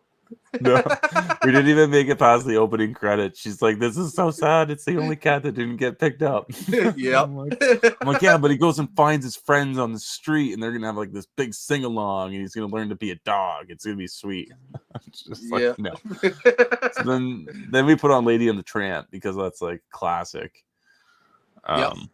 I haven't seen but- Lady and the Tramp since I was a kid. Yeah, we didn't make it very far into the movie. Like, I don't even think we got to the introduction of Tramp. But Hercules for sure. I really love Fantasia too. Like, Solid musical. I love that too. yeah, it's just so simple. Yet you could just watch it, no problem. Yeah, Disney's got a lot of bangers. Like I loved the Jungle Book when I was growing up. Fox and the Hound used to like just do me in when I was a kid. So Probably sad. day too. I haven't seen it in a long time. I don't know. I don't even know if I can stomach that movie anymore. I probably couldn't. What part gets you in the Oh, in the fuck. Fox? It's the ending section does me in the most. Like I haven't watched it since like probably the 90s. I was young the last time I watched that movie. And I just remember just bawling at the end. So I'll just go with whatever happens in the ending section. Stick with Okay. that because that was bad. For me, it's when she drops off the fox. She Okay. like lets him loose into the wild, and then she's Yes. always looking back in the rearview mirror, and he's just Yeah, sitting there. and it's just looking at her like, "Why are you leaving me here?" And it's just talking about it makes your throat tingle. I know. Brutal. Such a brutal movie. I couldn't even imagine if they made one of these. Like I watch all the kids movies that come out, all of Disney's movies, Wish, and Inside Outs, and all of them that come out. Soul, they're all solid, but none of them hold that emotional impact that the ones that we grew up with have. And I think Disney needs to just not care about little kids' feelings and fucking go for it, because those ones are the ones that live with you forever. Like you will hold those with you till you die. You'll remember the moment when you fucking bawled at that kids movie. Yeah. No kids nowadays have that. I know. I'd say the last one was probably Toy Story 3, and even then, it's like it's mediocre compared to those classics. But yes. I know. Like I watched it in high school with a bunch of people from the football team, so a bunch of dudes sitting in a room having beers, watching Toy Story 3. Oh, pretending you're not crying. Yeah, and they're all like falling into the trash compactor, and then they all grab each other's hands. It's like so hard not to cry. Yeah, you know, it's like everybody choking their beer down, like just chugging it at that moment so that you don't fucking have a tear bust. I got a beer carbonation bubble in my eye. It splashed in my eye. Okay, something in both my eyes. Yeah. I love a good animated movie. I'm going to be honest. I know a lot of people are like, they're just made for kids. I don't think so. I think they're some of the most heartfelt, just emotional roller coaster movies you'll ever see. A lot of heart and feeling go into a lot of those classics. I loved a lot of them. Some of them are terrifying back in the day too. Like absolutely just terrifying. Yes. Yeah, they weren't scared, or they weren't scared to scare you. Yeah. I'd say for like a horror animated movie though, for me, Train to Busan, Seoul Station. Oh, yeah, modern. So good. Really good. I watched that too. Solid. It's fucked up. Brutal. There's a lot of good ones actually. I've seen a few. I watched a really cool one a couple months ago. It's not on that level. It's not great. It's like a 3.5, 4, but it was called The Spine of Night. Okay. I have it on like 4K steelbook. I picked it up and I just threw it on and it was like classic witchcraft Viking lore. And it's brutal. It's just like guts getting ripped and graphic sex scenes and heads slaughtered, and it's just based on like a bunch of witches that some Vikings run into. Okay. I Pretty wrote that one cool. down. Yeah, cool stuff. From a couple years ago. All right. Let's see. We got another alien question here. Have you guys watched Alien Earth, and how are we liking it so far? I know the last time we did this episode, I said I was gonna shut down the episode and go watch it. I have not. Oh, okay. I got sidetracked and I have not watched the first 2 episodes yet. But they are on my to-do list. Maybe I'll get her done tonight. Oh, I did watch it. Did you? Did. Is And it I worth thought it? for sure. Okay. Because it adds a lot to the alien universe, and you get some knowledge about how Earth is run. Okay. Which is fucking me up because I don't know exactly. They blew through it fairly quickly in the beginning of the movie, or sorry, the beginning of the series. So like, I'm gonna have to almost rewatch it. But I was worried my stream was fucked up.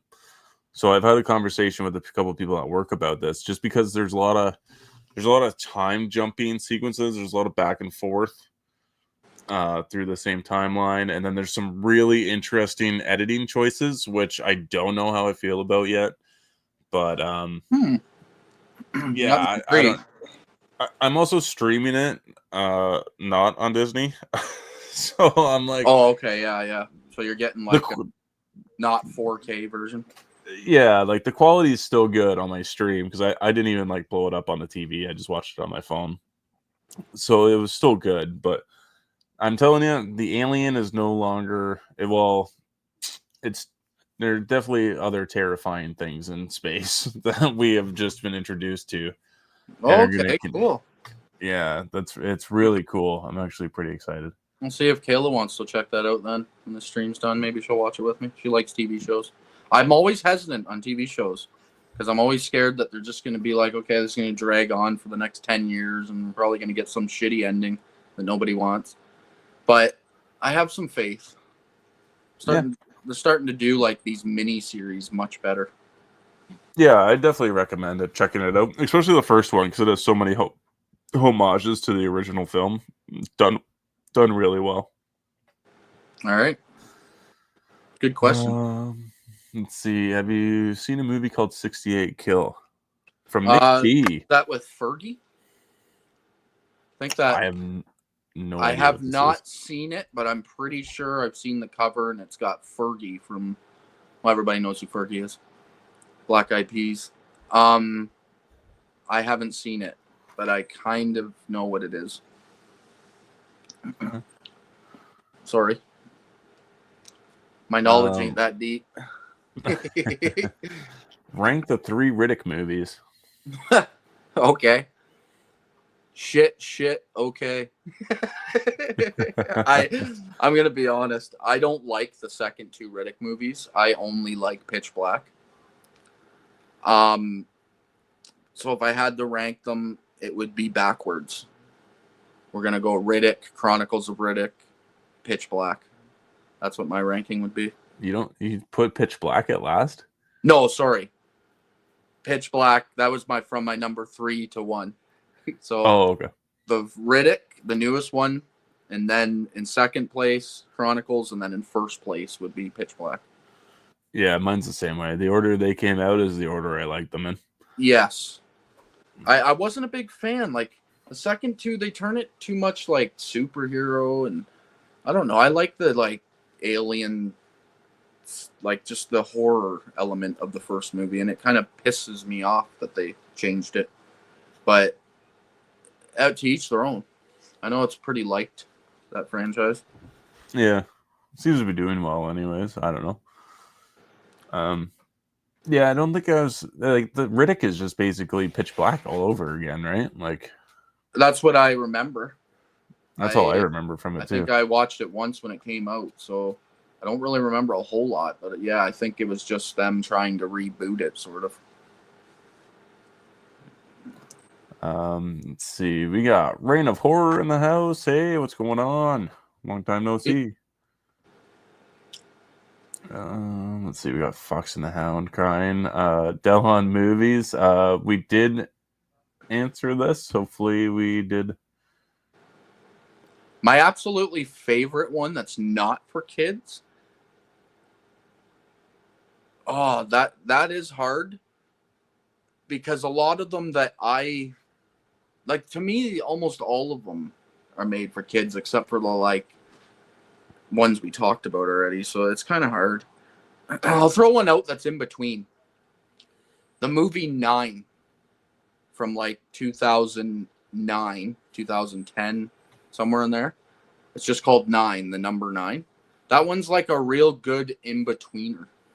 Like, it's probably the scariest, sorry, the scariest kids movie you'll ever see. If that helps. Okay. If you haven't seen it. It's really underrated. It's like an hour, 15 minutes too, so it's not a deep watch. Oh, okay. I remember seeing the trailer. I never got around to actually watching it. Really creepy shit. Like it's kind of like really scary for being a kids movie. Okay. Let's see. Reign of Horror. Thank you so much. Let's get you a video. Let's do. We'll pull out like an oldie. All right, well, who'd like some appetizers? Watch my fanny. Watch my fanny. The seed's so gross. He sticks his fucking hand in the mashed potatoes. No, I know. My turn.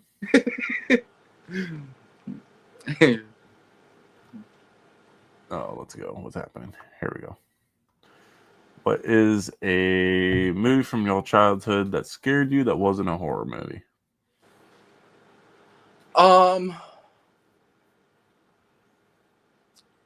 Non-horror movie that scared me.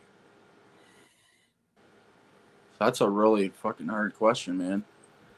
I'm really old. I barely remember my childhood. What's that? Brave Little Toaster. Yep. Okay. I've never seen that. Oh, seriously? Nope. Dude, it's fucked up. Is it like the TV show or is it like a movie? It's a movie. Okay, a movie. All right. Yeah, there's like many sequences of fucked up weird shit going on. There's the AC unit in the window is terrifying. There's like a sequence of flowers and woodland creatures that is also terrifying. There's something to do with there's something to do with like terrifying clowns with firefighter clowns with water hoses and shit. And then there's a junkyard which is also terrifying. It's fucking weird. I'm not sure. I don't know who put that movie even out. Huh. I might have to try to buy Disney. that now.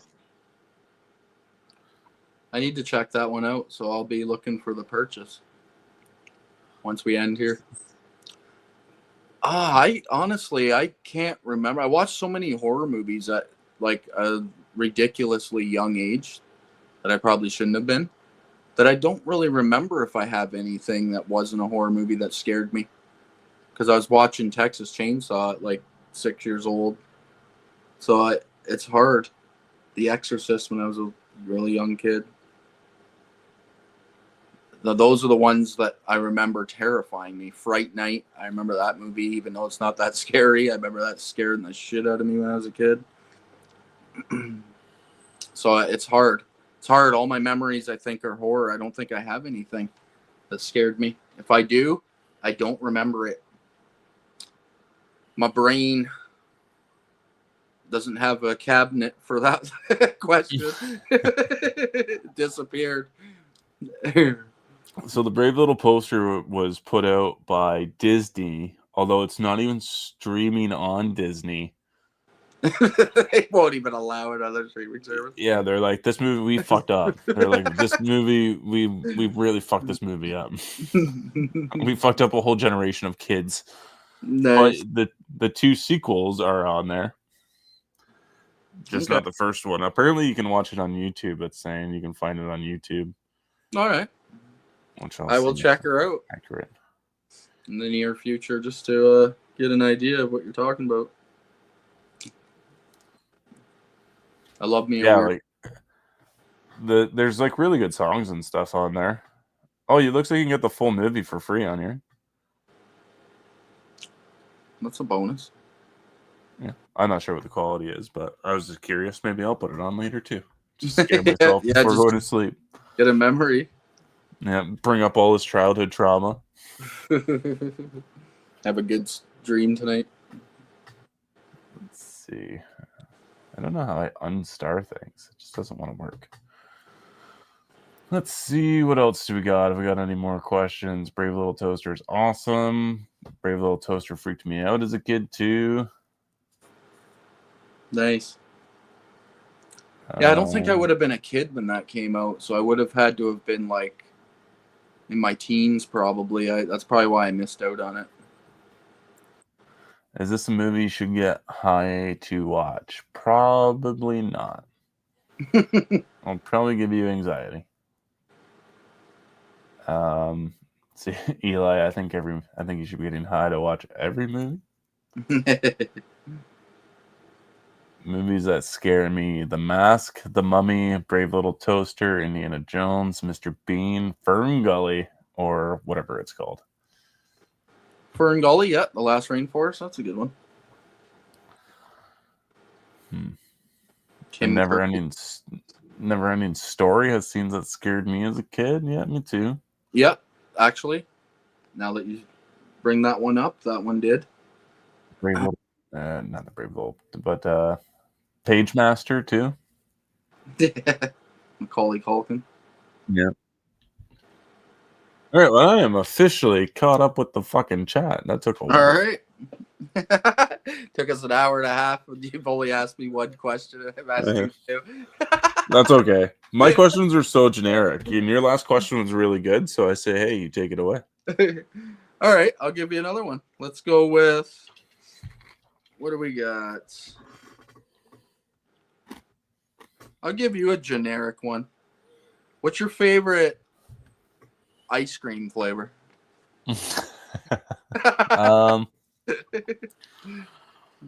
Favorite ice cream flavor. So, like, if I was gonna go buy a tub of ice cream, I'm gonna get Smartie ice cream, like Smarties ice cream. Yep. But if I were to go to like Dairy Queen, besides like getting like I'll get like at a Smarties Blizzard, but like what I really love is just like soft serve ice cream, the vanilla and the chocolate swirl. Chocolate vanilla swirl, yep. Yeah, all day. That's a good one. That's a really good one. What about you? I am an ice cream fanatic, and I love them all. But I've had some really good ones recently from Shaw's. I don't know if Americans have Shaw's, but if you do, they make delicious freaking ice cream. And one of my favorites recently is cherry cheesecake. Ooh. It's got like big chunks of cheesecake in it, and it's so freaking good. Just hits the spot. But yeah, honestly, if I was to just, like, I'm just vanilla chocolate. If I was to be like, these are my all-time favorites. Vanilla and chocolate are so good. It's hard to fuck with those two flavors. But if I'm in the mood for candy, cherry cheesecake is a good solid one. There's a lot of good ones. It's hard. What about chocolate bar? What's your favorite chocolate bar? Mint chocolate. That's a good one too. That one's a good one. Chocolate bar. What's your go-to if you buy one? I don't know. A caramel probably. Caramel. Yeah, I'll grab caramel and then like throw it in the freezer, and then eat it. Yep. I haven't done that since I was a kid. I remember doing that too. The crunchy caramel on the inside. Yep. Whoa. Yeah, mine is. I love caramel as well. I'm a big fan for the thick Reese's peanut butter cups as well, like the big ones, not the little dinky things you get in those 3-packs. But when you buy like the 9-packs where you get like 9 big fuckers like that thick, those hit the spot as well. Actually, I got a pack of them on the table over there that I'm going to be eating later. See, I actually grew out of the Reese's, but like I really like Reese's Pieces. Oh yeah, now. Yeah. My daughter's a huge fan of those. I've never really liked them.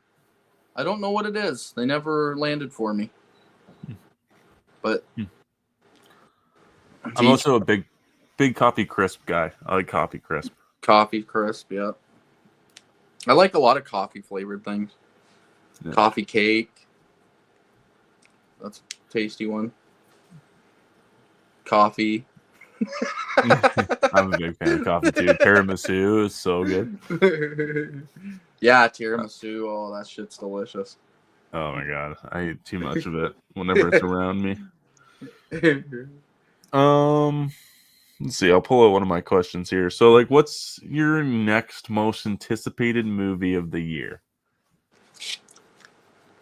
Oh man, still coming. Fuck.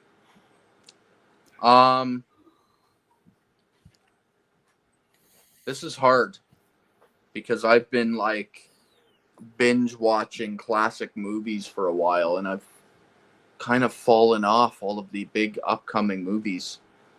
I know this is a pathetic answer, but I'm gonna go with the new Conjuring movie. I know it's probably gonna be fucking garbage, but I want to see how they end it all. So I'm excited to see, like, they've announced this is the final one, so I'm like, okay, well, let's see where they end this Conjuring, these two characters, and how it all comes to an end. But here's another thing. I still haven't seen a few movies that came to theater, and I'm waiting for the release on them. So those are, like, I haven't even watched Superman yet, and that was my most anticipated movie of this year coming into the year. So that would still be my number one. I just haven't gotten to see it yet because I'm waiting for that beautiful 4K steelbook that's coming. So once I get that and watch that, that's my most anticipated still. Okay. I've heard a lot of good things. I've heard a couple bad things, but mostly positive. So I'm happy with that. Nice. I think my most anticipated movie of the year, that's left, is probably going to be Predator Badlands. Fuck yeah, I forgot about Predator. Well, it doesn't even come out until fucking November. Fuck. Jeez. Such a long time to wait. That is. Yeah, I forgot about Predator. That's high on my list as well.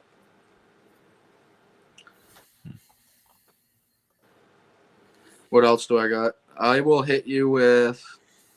What's the first movie that you and Sam seen in the theater together? Do you remember? Oh shit. No.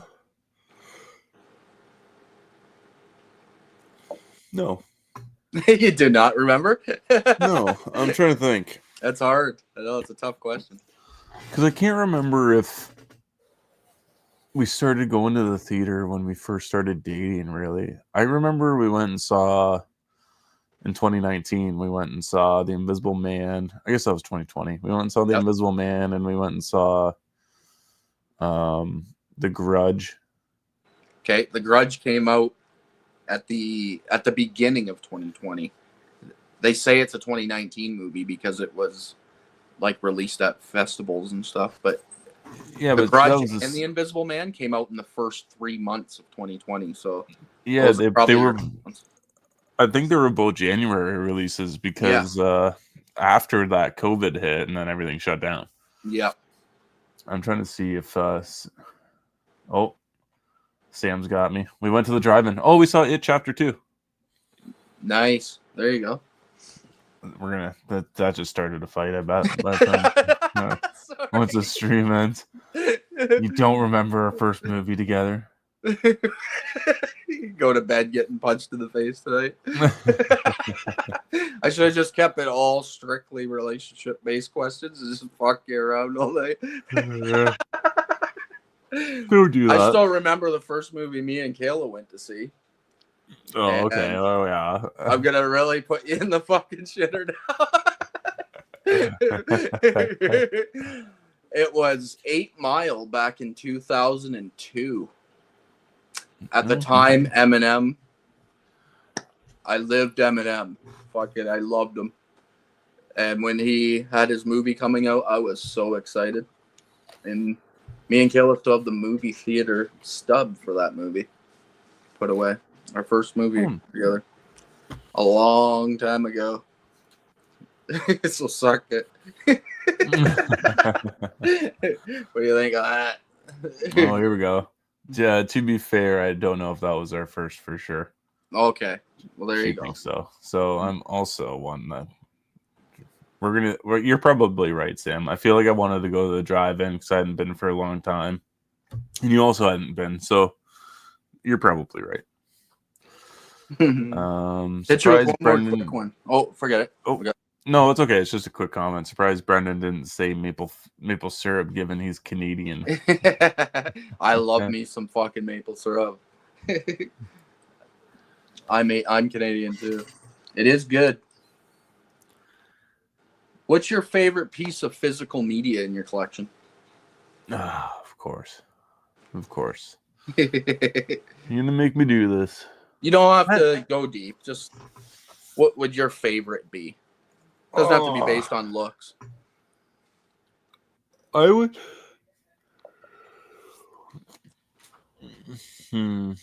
I would probably have to give it to. I'd have to give it to the Midsummer release, the director's cut release. Oh, wow. A24. Okay, geez. Really threw me off with that one. I know, like I could go like the Army of Darkness Steelbook I really love, or the Tremors 4K limited edition set, or Friday the 13th collection. Yeah, the Friday the 13th collection. But like what really is like a standout piece in like collection is that book, because it's like that Universal Monsters book that you have, right? Yeah, like a full book with those A24 releases are ridiculous. I know they are really nice. I'm really banking on Walmart getting the 4K of Bring Her Back, since Warfare got it. That would be nice. Because I was looking at the stats of the standard Blu-ray that's releasing.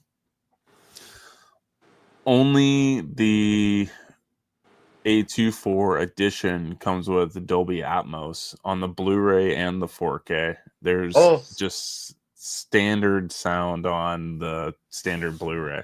Yeah, that will probably be put out by like VBS Films or whatever. Probably. They put out a lot of A24's movies. Here in Canada, at least. Yeah, that comes out tomorrow. I'm super excited. That's another one I haven't seen, and I've heard nothing but good things about. So I'm kind of anticipating that one too. And since like Warfare got those cool Arrow edition releases here in Walmart's, I was oh, maybe they'll do it here too for Bring Her Back. I was really kind of banking on that. Yeah, hopefully. I'm fingers crossed. Find out tomorrow. Yeah, no. If you see one at Walmart when you go, get me one. I'll grab you one. Yep. Sounds good. What about you? What's your favorite? Favorite piece? I think you guys probably already know the answer. You and Sam. It's my Game of Thrones collection. Ah, yes. The classic. It's only a Blu-ray. I have it on 4K as well, which is also a beautiful collection. But the Blu-ray collection that comes in all the records that you pull out, they're like record style. It's a beast. That is my favorite because it's my favorite TV show of all time. And it's also the most beautiful piece of physical media I think that's ever been released. Just how well it's put together. Like it's kind of insane how much work they put in it. The little carvings all through it that represent the different seasons, and then each record you pull out for each season literally has all the artwork on it that's represents all the major events that took place in that season. It's insanely detailed. That's my favorite piece. It's also one of the first things that I first major items I bought in this collection. Nice. Yeah, it's kind of like that big Harry Potter train set one. Yeah, like it's just a ridiculous thing, right? For super fans. Let's see here. We got Brad Hawk Talk. What is going on? Just got back from seeing Shin Godzilla. I wasn't a huge fan of Shin Godzilla. He felt a little too lizardy to me. Make up a word for you there. I'm not a big fan of the lizard Godzilla. I like the big, like, walk on 2 feet, ridiculous looking one. Classic Godzilla. Yep. Wasn't terrible though. Let's see what else. Not that you asked, but I just thought I'd throw my opinion in there. I haven't seen it. I've seen clips of it, and it did not look like my style of Godzilla either. I was really confused too. Yeah, it threw me off. Let's see. We got Brad Hawk Talk. Black Phone 2 is his most anticipated. Oh, I forgot about Black Phone 2. That fucking looks good.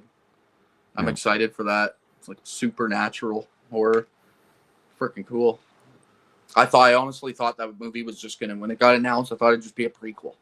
It's like, oh, here's some people he killed before Black Phone. So I wasn't excited at all. And then when I seen that it's like, no, it's like Ghost.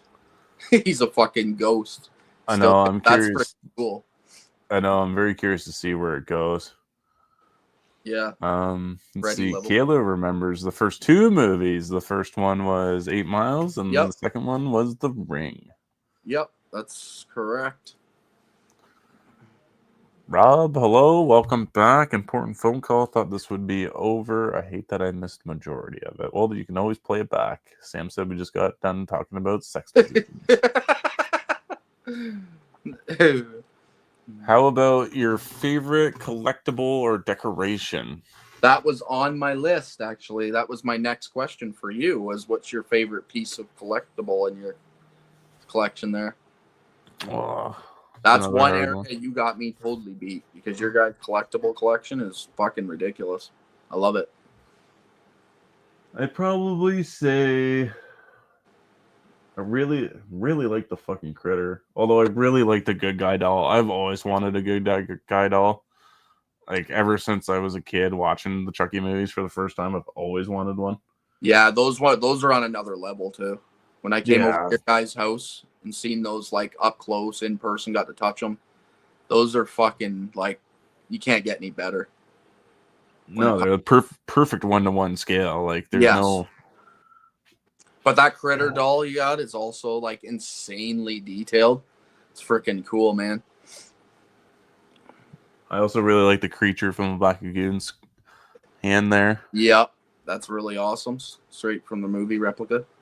Yeah, there's Bob up there too. Bob is a really good bust. Yeah, you got a lot of awesome collectibles.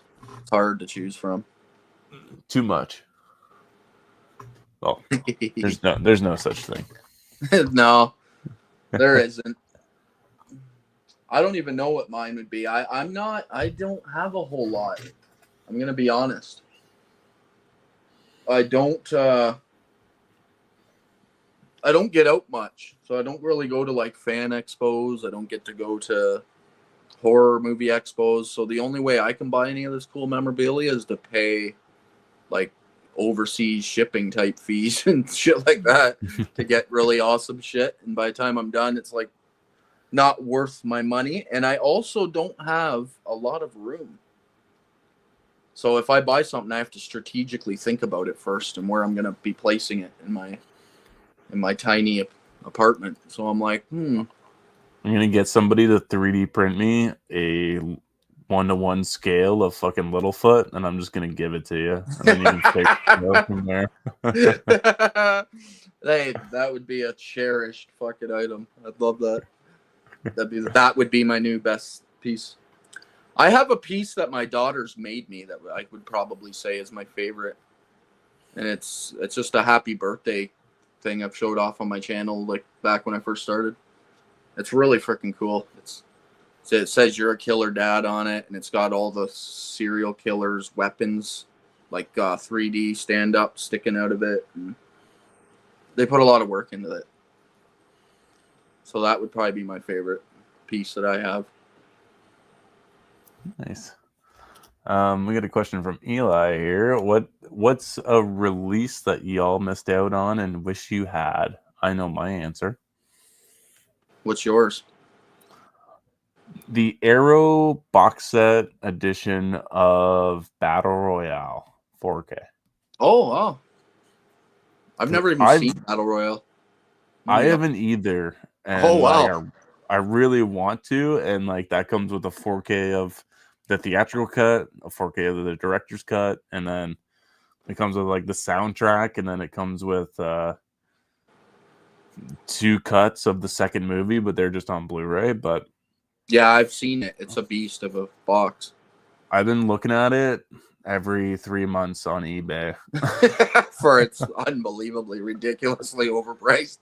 Yeah, like I found one where I can get it for like just under 200, like it'd be like somewhere around 170, 175 with shipping, but then once you hit taxes, it'd be like well over $200 for it. But for one movie, yeah, that's tough. That's tough. It's for 2.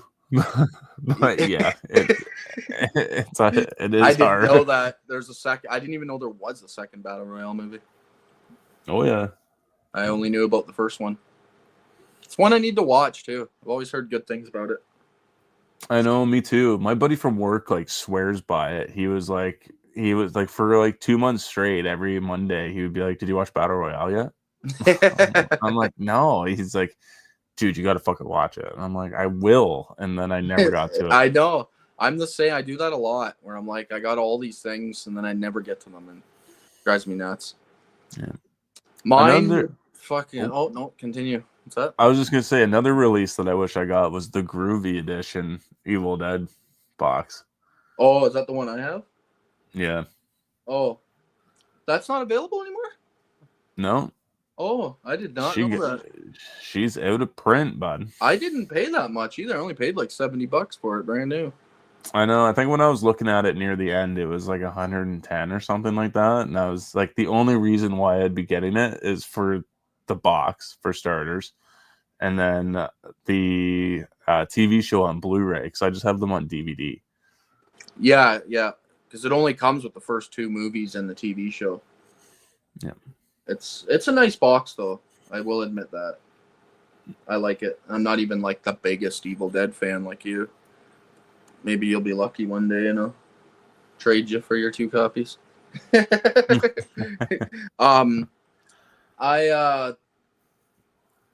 Peace. There's so many that I obviously wish I had, but one that, because I have OCD so bad and I have to have completed shit. And there's a piece that I can't complete unless I pay over $1,000.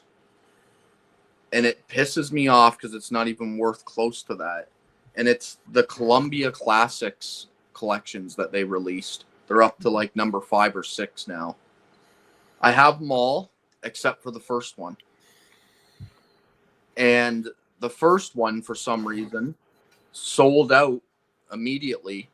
All the rest of them are still widely available. You can go on Amazon right now and buy them all for reasonable prices. But the first one sold out so fast, and they never reprinted it.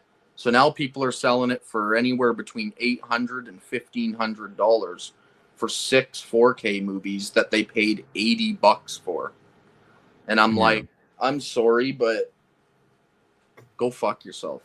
I will never pay you $800 for something you paid $80 for. You're a scam artist, and you're the reason why I hate collectors markets. So I have all the freaking Columbia Classics sets except for number 1, and I'll always have that. And it bugs me so much that I'm thinking about just selling them all. I'm like, fuck it. I don't even want any of these in my collection. Yeah, just get them out of there. Yeah, so I honestly think that would be my piece, because it's the one thing that always bugs me. I look at them all sitting on the shelf over there together, and it's missing the first one, and I don't know. And I'll never buy it, so why even have them at that point? I'm the same way though too. Like if I don't have all the same movies on the same format sitting beside each other, it drives me nuts. Yeah, me too. It's OCD. It's like like I'll just walk down and my eyes immediately look directly at the fucking one thing in your awesome collection that irritates you. I know. Now I'm like, so like I had all the Insidious movies on DVD in like a 4-pack or whatever, and then The new one on Blu-ray. got the new one on Blu-ray. So now I'm like backtracking, trying to get the other ones on Blu-ray, but for cheap because I don't want to spend a crazy amount of money on them. Yeah, they're not worth like premium prices. They're just regular DVD Blu-rays. I probably paid if I'm $3 if each I'm for them. yeah, if I'm paying any more than $5, like I'm not buying it. Yes. Luckily, I've been okay so far. I got the first two for like $5.99 each. So I'll Do take you ever that. you go to the Record Works record store here in town and once in a while, right, and check that out? Yep. Because I always see, like, I go in there once a week just to make sure I'm not missing out on any good deals. And there's always like really cheap Blu-rays in there, anywhere between $3 to $10. Oh yeah, that's where I got the Insidious movies actually. Yeah, I figured that. Yeah. That's why I brought it up, because I'm pretty sure I seen some in there. Yep. I'm Last pretty time sure I was bought them. there. Nice. But do you know what? Dark Harvest 2. That one also missing off my fucking shelf. Yeah, I've had that conversation with you. Yeah, Got the first and the third one for $1. I got them both for $2, and then to buy the second one, I think it was for a used copy. It was like $15, and then for like a brand new one, it was like $55 or something like that. I'm like, it's $1 for the other two and $55 yeah. for this one. I'm like, I don't know where this came from, but like they're out of print movies. I get it. This is the only way they're ever going to be released, but like I'm gonna wait until I can find that second one for $1. Yeah, let's hope for a good luck. Check out the antique mall and every time you go. Oh, trust me, I spend fucking hours there. I'll keep my eyes open. If I ever find it, I'll sell it to you for $54. No, you can just have it. My favorite in my collection is the Criterion Godzilla set. That is a nice set. I love that piece too, man. I have that. That's one of the earliest ones I bought too. So nice. And I'm gonna be honest with you, I've only watched half the movies in it yet. I haven't even watched them all, but I love it. Does that have all the eras, like the Shoho and the Toho era? No, it's only from 1954 to 1970 something. Can't remember. Oh, okay, so just so the it's just Showa. the Showa era, yeah. Yeah. Yeah. It doesn't have the 90s, and it doesn't have the couple that came out in the 80s. You have to buy all those on the little packs. I was debating on doing a series with you on that franchise. And just like once a month, just checking out a Godzilla movie. And I would doing totally be down for that. It'd give me a reason to go through and watch them all. Yeah. Well, I'd have to borrow them from you because there's no way. Like those mini Godzilla sets, they're so expensive. They're so expensive. It doesn't make any sense. Even the DVD ones, I'm like, oh my god. I remember when you can get them all. There was this Godzilla DVD set, and I think it came with like both eras. And it was so cheap. Yeah, the HMV growing up, and I'm like, looking back at it, I'm like, oh my god. I know it's probably worth like $500 now. Probably. Yeah. Yeah, I can let you borrow movies too, and we'd do that. I'd be totally down for like a once a month Godzilla episode. Okay, yeah, because like once I got into the monster universe, I was thinking about doing that with you. Cool. I had a good time with Shin. It's not as good as -1, but better than the MonsterVerse. I like. I like. Controversial opinion. I have quite a bit of fun with that MonsterVerse movies. I actually enjoy those a lot. Yeah, I do too. And yeah, -1 was good. -1 was good. I'd like to give it a rewatch. What is up, Celeste? I don't know if I said that already or not. Let's see. Sam's obsessed with a Tiff doll. Yeah, it's pretty cool. Have you slept with it yet? In between you in bed? No. The one eye will roll back into her head. Oh, really? Yeah, so it's just the one eye too. All the other eye, the other eye is stationary, and you can like move it around to give her like a pose. But like the one eye will just like all of a sudden just slowly just start rolling back into her head. That's even creepier. Yeah, it's so fucking creepy. The Trick or Treat Sam in the chair is pretty sick. Yeah, the Slimer. Yeah, my daughter's Ghostbusters is her favorite movie of all time. When I told her that you had that Slimer thing, she was like, "What the fuck? Where did you get it?" And then you told, that's why I asked you, and you told me that your friend was just cleaning out his basement, so it's like practically impossible to get. It's like, Yeah. damn it. It's pretty cool. It's a lot bigger than you think it would be. It's huge, I know. Yeah. Eli got both those releases. Hey man, if you ever want to just get rid of it, I'm here. You can email me Battle Royale and like I already have all the Evil Dead movies all on Steelbook, all on 4K, but doesn't hurt to have another copy. Let's see, Delon Movies, please watch Battle Royale. I will. I have the regular Blu-ray of that. I was gonna say, I think it's on Tubi too. Yep. Let's see, Frank's Physical Media and Reviews. What is going on, Frankie? Hello.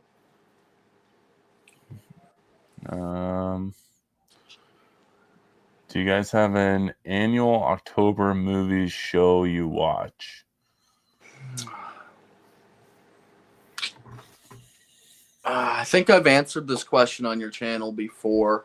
I don't really have a go-to where I'm like, I have to watch this every October, no matter what. Ritual. I don't really have that. But I do get into the Halloween mood in that month. So I do start like hitting Halloween franchise and just, I don't know. Something just triggers in me where I start to feel the month. So I start watching the fall-based movies. Yeah, I think I just have one. We usually watch Trick or Treat on Halloween. Trick or Treat, fucking amazing. Yeah, and that's usually about it. Like Sam's the one with the traditional Halloween themed movies. I just throw in whatever horror movie I'm in. Yeah, that's where I'm at too. I've always just like, okay, it's horror movie season. I'm just gonna watch extra amount of horror movies that I already watch because every month is fucking horror movie season. Let's see, Rob. Just buy them, Brendan. Sam won't mind. Sam definitely will most mind. Trust me. Let's see. Beau has the Gamera Shower and Hiace era box sets as well. They look cool too. Yep. I do have those. Those are really nice. I've only ever watched a handful of those as well. And honestly underrated. I had barely ever even heard of Gamera before those box sets from Arrow came out. And if you were really lucky, you got your hands on the Beast version of Arrow. They put out a box set that's like, the book, The Never-Ending Story that came out from Umbrella last year. Yep. It's like that, but even bigger. And it comes with an insane amount of stuff. And if you got lucky and got that version, it's worth like $1,500 now. Jeez. But I have the two smaller box sets, and you put them together, and it makes the entire picture of Gamera on the front, which is pretty damn cool. And yeah, underrated. If you like Godzilla movies, check out Gamera. The ones I've watched have all been really cool. ZPAM watches Hellsing every October.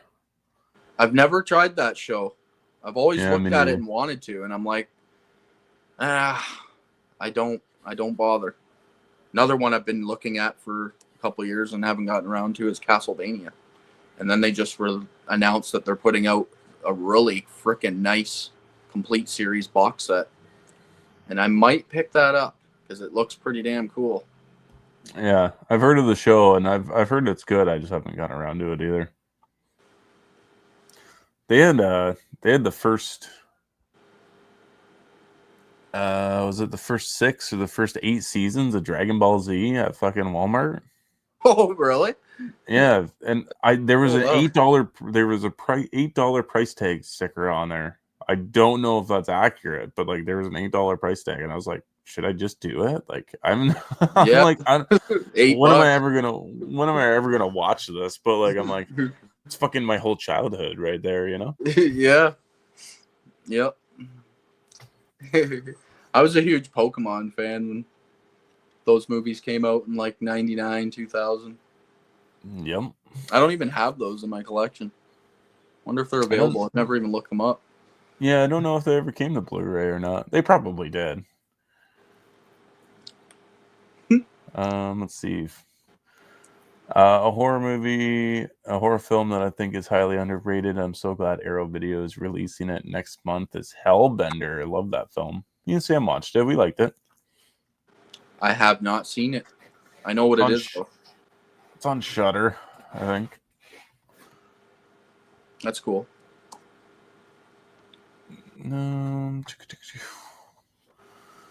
Over the Garden Wall is my go-to fall show, and weirdly enough, I frequently watch The Faculty for nostalgia when it aired on TV as a kid. Yeah, Faculty's excellent. We watch that at least once a year, too.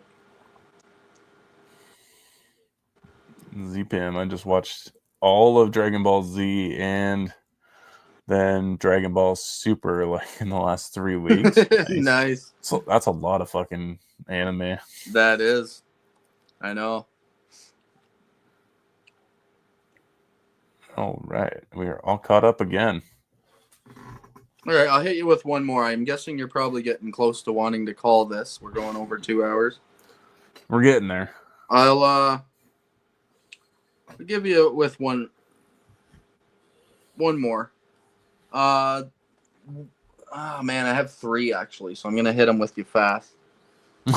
Okay. What movie in your entire life made you cry the most? Oh fuck. I don't know. It's been so long since I've seen it, but like maybe The Time Traveler's Wife. I don't know. Time Traveler's Wife. Nice. Maybe. I don't know. It's just Expecting that answer. I just know that's like an old like romance. Like The Fox and the Hound for sure is probably every time I watch it I cry every time. Yeah, true, So, I guess. That'd probably be mine too, actually. Just because it's goes all the way back to childhood. So yeah, it's consistent. No matter like, I could probably not cry and watch A Time Traveler's Wife, but I know if I watch The Fox and the Hound, I know I'm guaranteed to cry. It's at some impossible point. unless you don't look. Yeah. Yeah, that's a good answer. All right, that's the first one. Knock that out quick. My second one is, what's your favorite genre of music? That's a mood thing too. Yeah. I'd probably say like Trapped on an island. You only get to bring one genre with you. What would it be?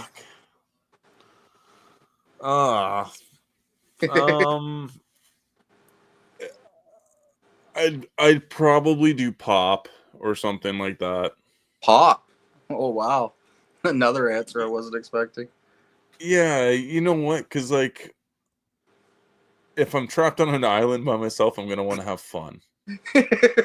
So I'm gonna be having fun with myself with some pop music. You know, Oh my god. All right, forget Beyonce, I asked that. Spice Girls. Who knows? Like whatever. I'll throw on whatever. All right. Good to know. Be dancing around the Spice Girls on the island by yourself. Oh, for sure. All right. Last question for me. I'll hit you with, if you have one, what's your favorite video game you've ever played? Favorite video game?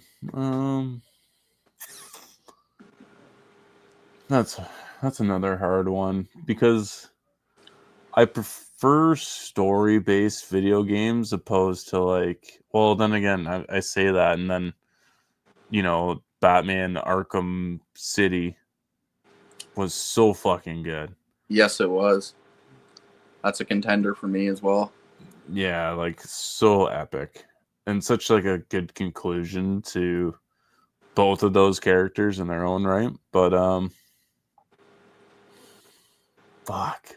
I would definitely say that's up there for like an open base world game. And then if I were just to go strictly like story, it's like you're just walking through the story, I'd probably say Dead Space. Dead Space is an excellent pick. Best horror game ever made. That would be up there for me as well. I would go childhood nostalgia probably. I'd probably land with like Super Mario 64. Would be my favorite game I ever played. I played it so much when I was a kid. I can still throw that on now and try and collect the 120 stars and have a good time doing it.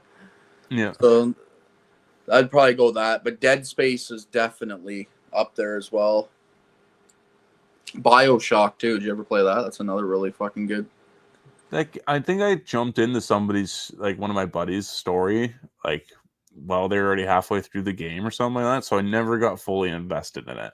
Yeah, you have to play that yourself from the beginning because the whole story kind of unravels through like radio clips that you pick up and collect, and that's how you kind of find out about the history of what happened here. Yeah, so I never truly got into that franchise, unfortunately. But like even like Gears of War, I think is really solid. I know. First one. Oh, I played so much Gears. That's just getting a PlayStation 5 release for the first time. Microsoft is starting to put out their games on PlayStation now. I know, but if you already own it on Xbox and you bought like the last edition of it, you'll get the new one for free. Yep. Yeah, because Microsoft gives a lot of stuff away. I have the new Xbox as well, the Series X. I haven't turned it on in a while because I've been sucked into PlayStation. But their Game Pass is kind of unrivaled. Month fee, and you get fucking all those releases for free every month, and like all their brand new releases free. Not free, you're paying a monthly fee, but it's still free. Like we're talking. Speaking, quick little rant before we close this down. Nintendo Switch 2 just came out, and have you seen the price of the games on that thing in here in Canada? You know what? I was looking at the Switch, and I was kind of browsing the games, and they're only like $50. Okay, so that's the first Switch. The new Nintendo Switch 2 that just came out here in Canada. The games are now $119.99 each. Yes, dude. Which here in Canada is going up to the $135, $140 a piece for every game now. And I'm like, fuck, I hope PlayStation and Xbox don't follow that trend because I'm out. I'm not paying $140 for a fucking video game. I'm sorry to tell you. Well, they already do that. You just have to buy the limited edition release that gives you shit, right? You can do that. But, I mean, every release. And some of them are just remasters from the Switch. Like, they put out the Zelda game, Tears from the Kingdom. And that game is $109.99 or something like that. And I'm like, are you kidding me? Like, what the hell? What the heck are you doing? But because I was thinking about getting one of the Switches because like that's the only way to play like old Sega games and stuff like that, right? Yeah, for the most part. PlayStation has a little bit of a library, but yeah, Nintendo has their monthly pass where you can pay a monthly fee and you get like you get old libraries. Super Nintendo, original Nintendo, Sega, all kinds of shit. Yeah, because I wanted to play. I don't know why. A couple of weeks ago, I got like a hankering to play fucking Golden Axe. Golden Axe, yeah, they got the whole series on there. Yeah, so like I was talking to some buddies at work about it, and they're like, "Oh, it's on the Switch." They're like, or you can go and get those like, I don't even know, they're stream consoles or whatever they are. Yeah, they're like emulators. Yeah, I was kind of trying to look at those things. I just don't know how they work. I don't know either. I've always bought the straight up consoles and everything. But the original Switch, like, you might be able to get a reasonable deal on it now that the second one's come out, because they're starting to drop in price a little bit now that number 2 is out. But yeah, quick little video game talk. Yeah. Got any other questions that are burning a hole in your paper? I have a lot of them are just random ones, like what's your favorite place to eat out when you decide to eat out? What would your go-to be if you're alone and didn't have to answer to anybody? Oh, I mean, like, is like price value a point on this too? Like, do Well, I know I have to pay? yeah, let's go with like under $30 just for yourself. Oh, okay. So we're talking fast food. Yeah, that way we're not like going into like some restaurant that only exists like just in Woodstock or something, you know what I mean? Yeah. For me, if I were to do something along those lines, it's I really like Popeyes. Popeyes. Yeah. They're good. Favorite, I think they might be my favorite chicken place here in town now. I've had a bad experience at the other ones. Have you went to that? What's that one at the gas station? I know chat. That sounds real bad. Don't fucking go to that one, man. Churches, right? Oh my God. That I literally drove through that place when it first opened. Ordered a chicken sandwich meal. And when I say that it tasted like I just bought a frozen chicken sandwich, threw it in the microwave for about 3 minutes, and then bought a bag of McCain's Kringle cut fries and threw them in the microwave for a few minutes. When I say that, that's what they actually serve you. So I drove through, got my meal, took one bite of my chicken sandwich, like, the fuck is this? And then I went to grab some fries, and they were just Kringle cut McCain's that were barely even cooked. I was like, what the fuck? So I threw the bag out the window at the side of the building and drove down to fucking Mary Brown's and got a real meal. I was pissed. I was like, are you fucking kidding me? What is this shit? Mary Brown's is good too. Yeah, so yeah. Don't go to churches. You will literally ask for your money back if you do that. Okay, good thing we haven't went. If you go there and like it, too. I would give you $50 if you went there and you could tell me with an honest face that it was good.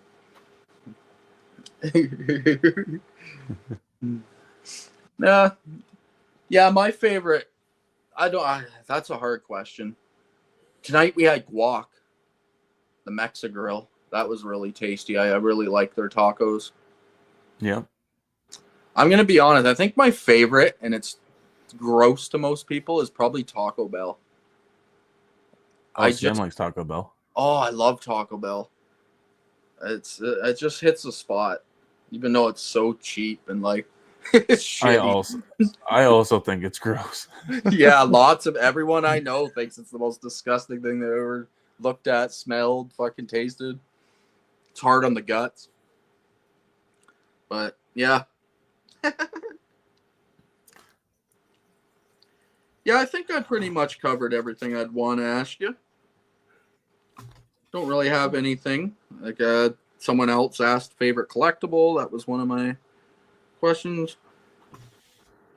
I do have one left I'll hit you with. It's favorite subgenre of action movies. Oh, Buddy Cop. Buddy Cop? Oh, yeah. That's a good pick. Yeah, they're always solid. Yeah, you got Lethal Weapon. Lethal Weapon. You got Die Hard with a Vengeance. Die Hard with a Vengeance. Excellent. Yeah. Beverly Hills Cop. Yeah, that's a classic. Mm-hmm. Yeah, there's so many good buddy cops. Mm-hmm. The list is endless. Okay, so I have a question too here. So you got DVD, Blu-ray, or 4K. Which is your favorite? We'll say era. Era.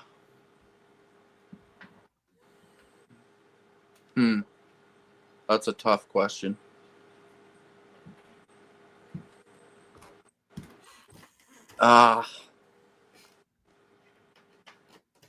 Like, it's hard to not say DVD because it's like, it like invented, I don't know, it created the collector in me, the DVD era. I wasn't a collector of VHS tapes. Like, I had some, but it wasn't like I have to go get every fucking thing. Like, DVDs, I don't know, because they were so widely available, reasonably cheap. Like, it just kind of created the collector in me. So the DVD era, I think I would have to choose.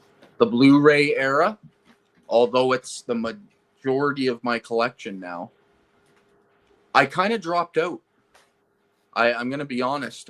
When Blu-ray first started becoming a thing, I became digital. I had a huge DVD collection, thousands. And in the mid 2000s, when Blu-ray was first starting, I sold off my entire collection and just said, fuck it. I didn't have space. We just had kids. Didn't really have room for stuff. So I stopped being a collector of movies and sold off my collection and just went digital basically and started watching everything illegally. And so I kind of missed the Blu-ray era. When I jumped back in 2019 and started collecting again, we're already in the 4K era where it's starting to gain some footing and some ground. So it would have to be DVD, 4K, Blu-ray would be my rating for that. Okay. I do love the VHS era. Like, I do love, like, the idea of going and looking at those videotapes on the store. It just lives in me. You too, probably. Like, Oh yeah, I remember the feeling of it. Sometimes I'll think about it, and it almost makes me cry a little bit. Like, I'm going to be honest. Like, the idea of just going to the movie store and just looking through a bunch of movies that you haven't seen the trailers for. You don't know anything about them all. You're just basing it on the look of the case, and you're like, yeah, I'll give this a try. And you go home and blind watch the shit out of things. And I don't know. I miss that a lot. And it's like impossible to ever have that feeling returned.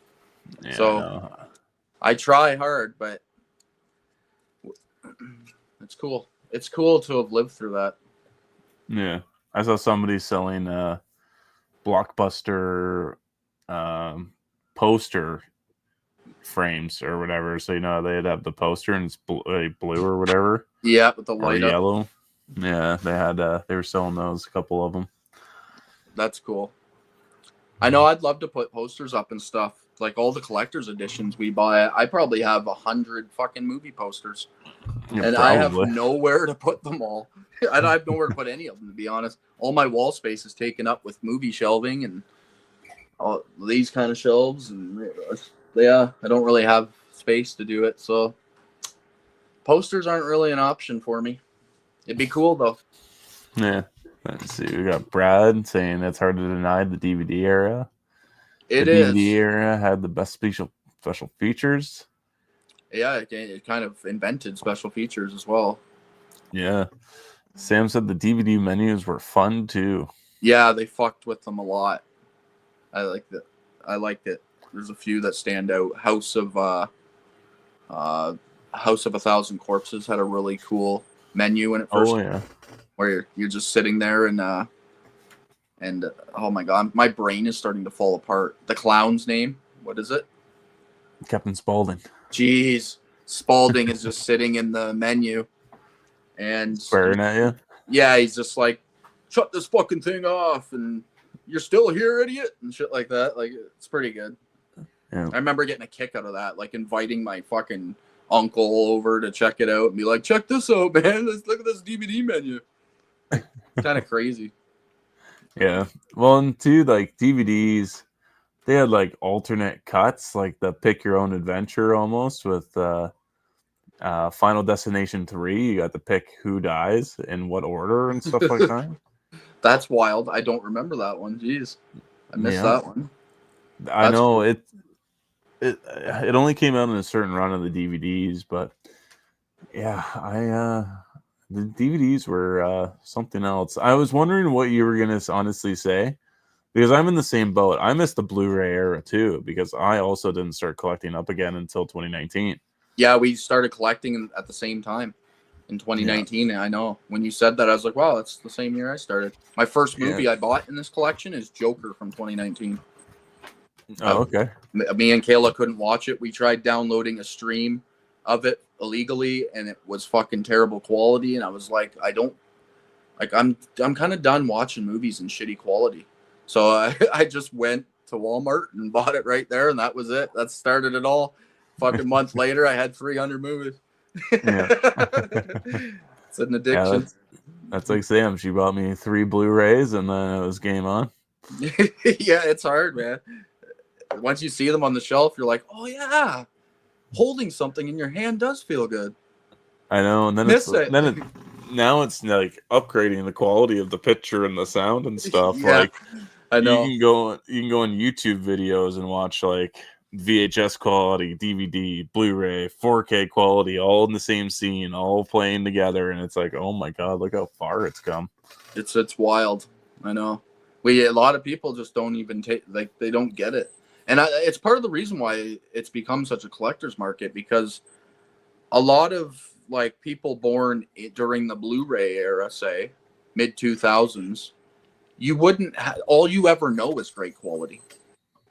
True. You know what I mean? Like, all you would ever know, you wouldn't even understand what it's like to see something in shitty quality. So going out and buying something just because it's slightly better looking or sounds a little bit better, it's kind of why not a lot of young people are in collecting. You'll notice a lot in these horror communities here on YouTube. I've noticed it's all people our ages. Like, there isn't a whole lot of young people in here in the chats caring. No, I know. So it's kind of it's gonna die with us. Let's see, we got a $5 super chat from Swift. Hey guys, just got home. My A24 package has arrived. My 4K Bring Her Back is here.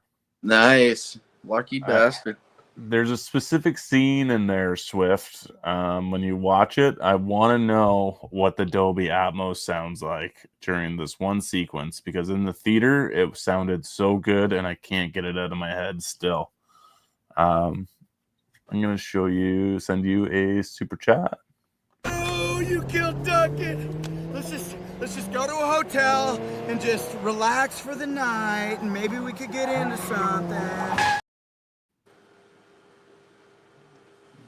Nice. Yeah, I need to get that too.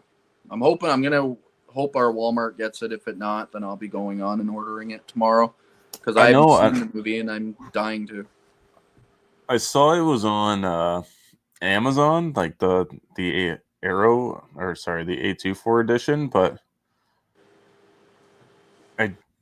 it said it wasn't available. Like, it was one of those stupid, like, it's just currently not available. Yeah, may come back in stock one day, kind of thing. Yeah, like it was fairly cheap on the site too, because I went and looked it up there. They're actually pretty reasonable, and we were like $35 US or something like that. That is reasonable. Yeah, so it might be, I don't know, probably be 40, 42 or something. But then you got shipping fees and shit like that. Yeah, I'd be pushing the 60 area for us, but that's fine. That's not terrible for what I'm used to. I forgot that I don't know what just happened. My chat just skipped on me. Oh my god, I went all the way up to like the top. Oh, really? Yeah. Sorry, people. The net, hello. I'm actually kind of surprised we still have anybody watching, to be honest. Been going for 2 hours and 35 minutes. Yeah, they've simmered down now. Yeah, we were up there. I would assume. Let me see here, Nina. I'll get to your messages here real quick, and then I think we're gonna call her a night. I definitely have to agree with you, Ryan. DVDs have the best special features. You don't have to pay all that much for them now, and if you want special features, you have to pay triple the price and get a 4K. For someone like me, I can't afford to get the 4K. That's fair. You know what? They are the most affordable way of watching. Agreeable. We had an entire rant on here about an hour ago about how expensive it is being a collector. Yeah. Also, during the DVD era, stores had huge DVD selections. They were everywhere. I miss that. Buying online just isn't I fun. That's agree, true. man. Especially me, because I have a hard time leaving my house, let alone my town. And my town has nothing. We have nothing. We have like one tiny store, and it's a waste of my time.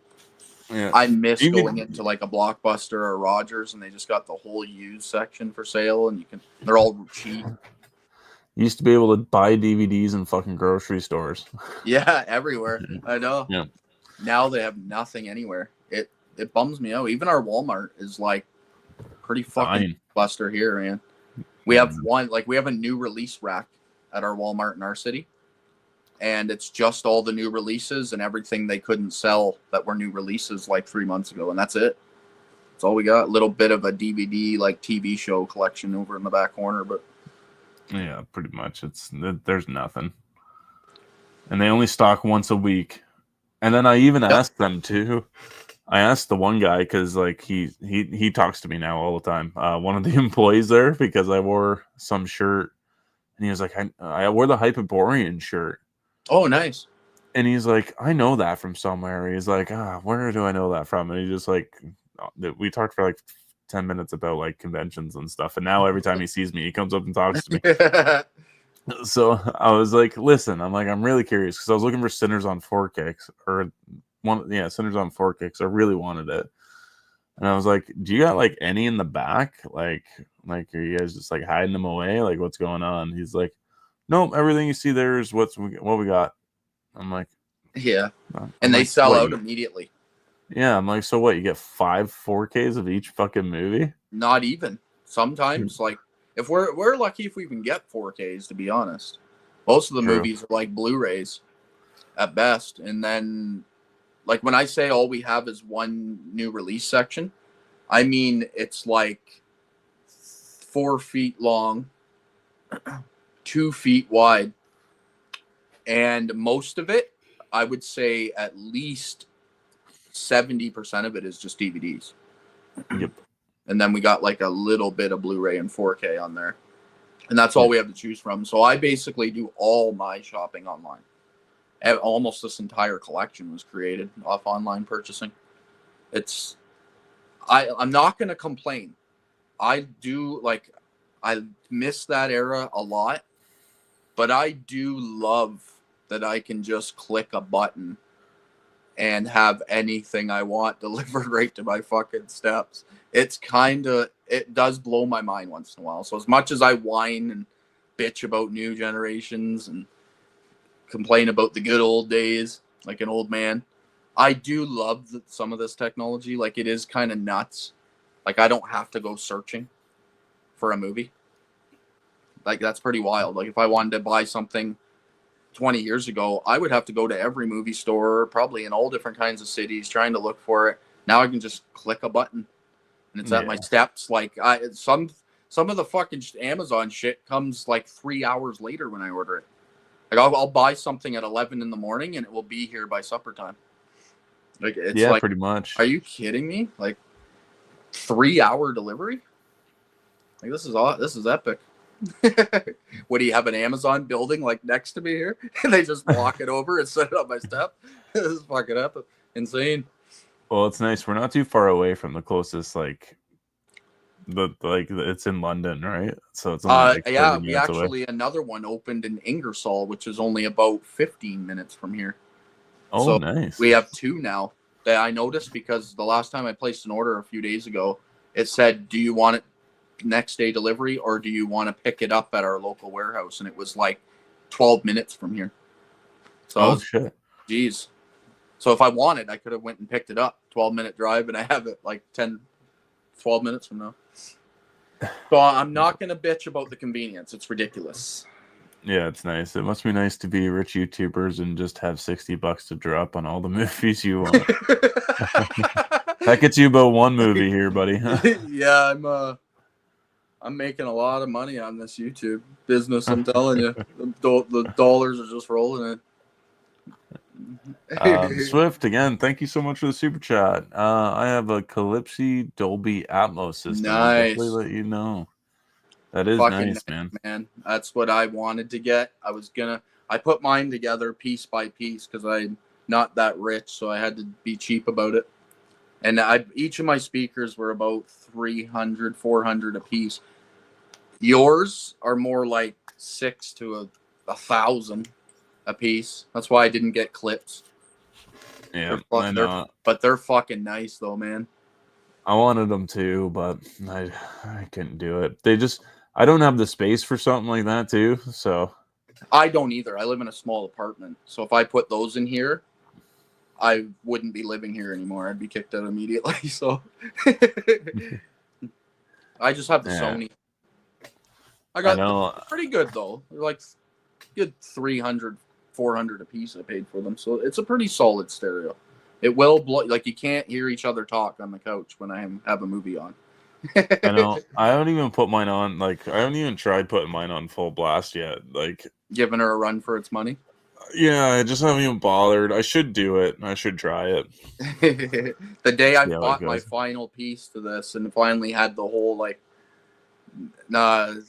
massive setup I got going on here, that was the first thing I did was throw in like a freaking, I think it was Godzilla versus Kong on 4K because I always heard that that's a good like go-to show off your system piece. And I pushed the speakers to see what they can do. And I was scared. I was like, can it go one more without blowing?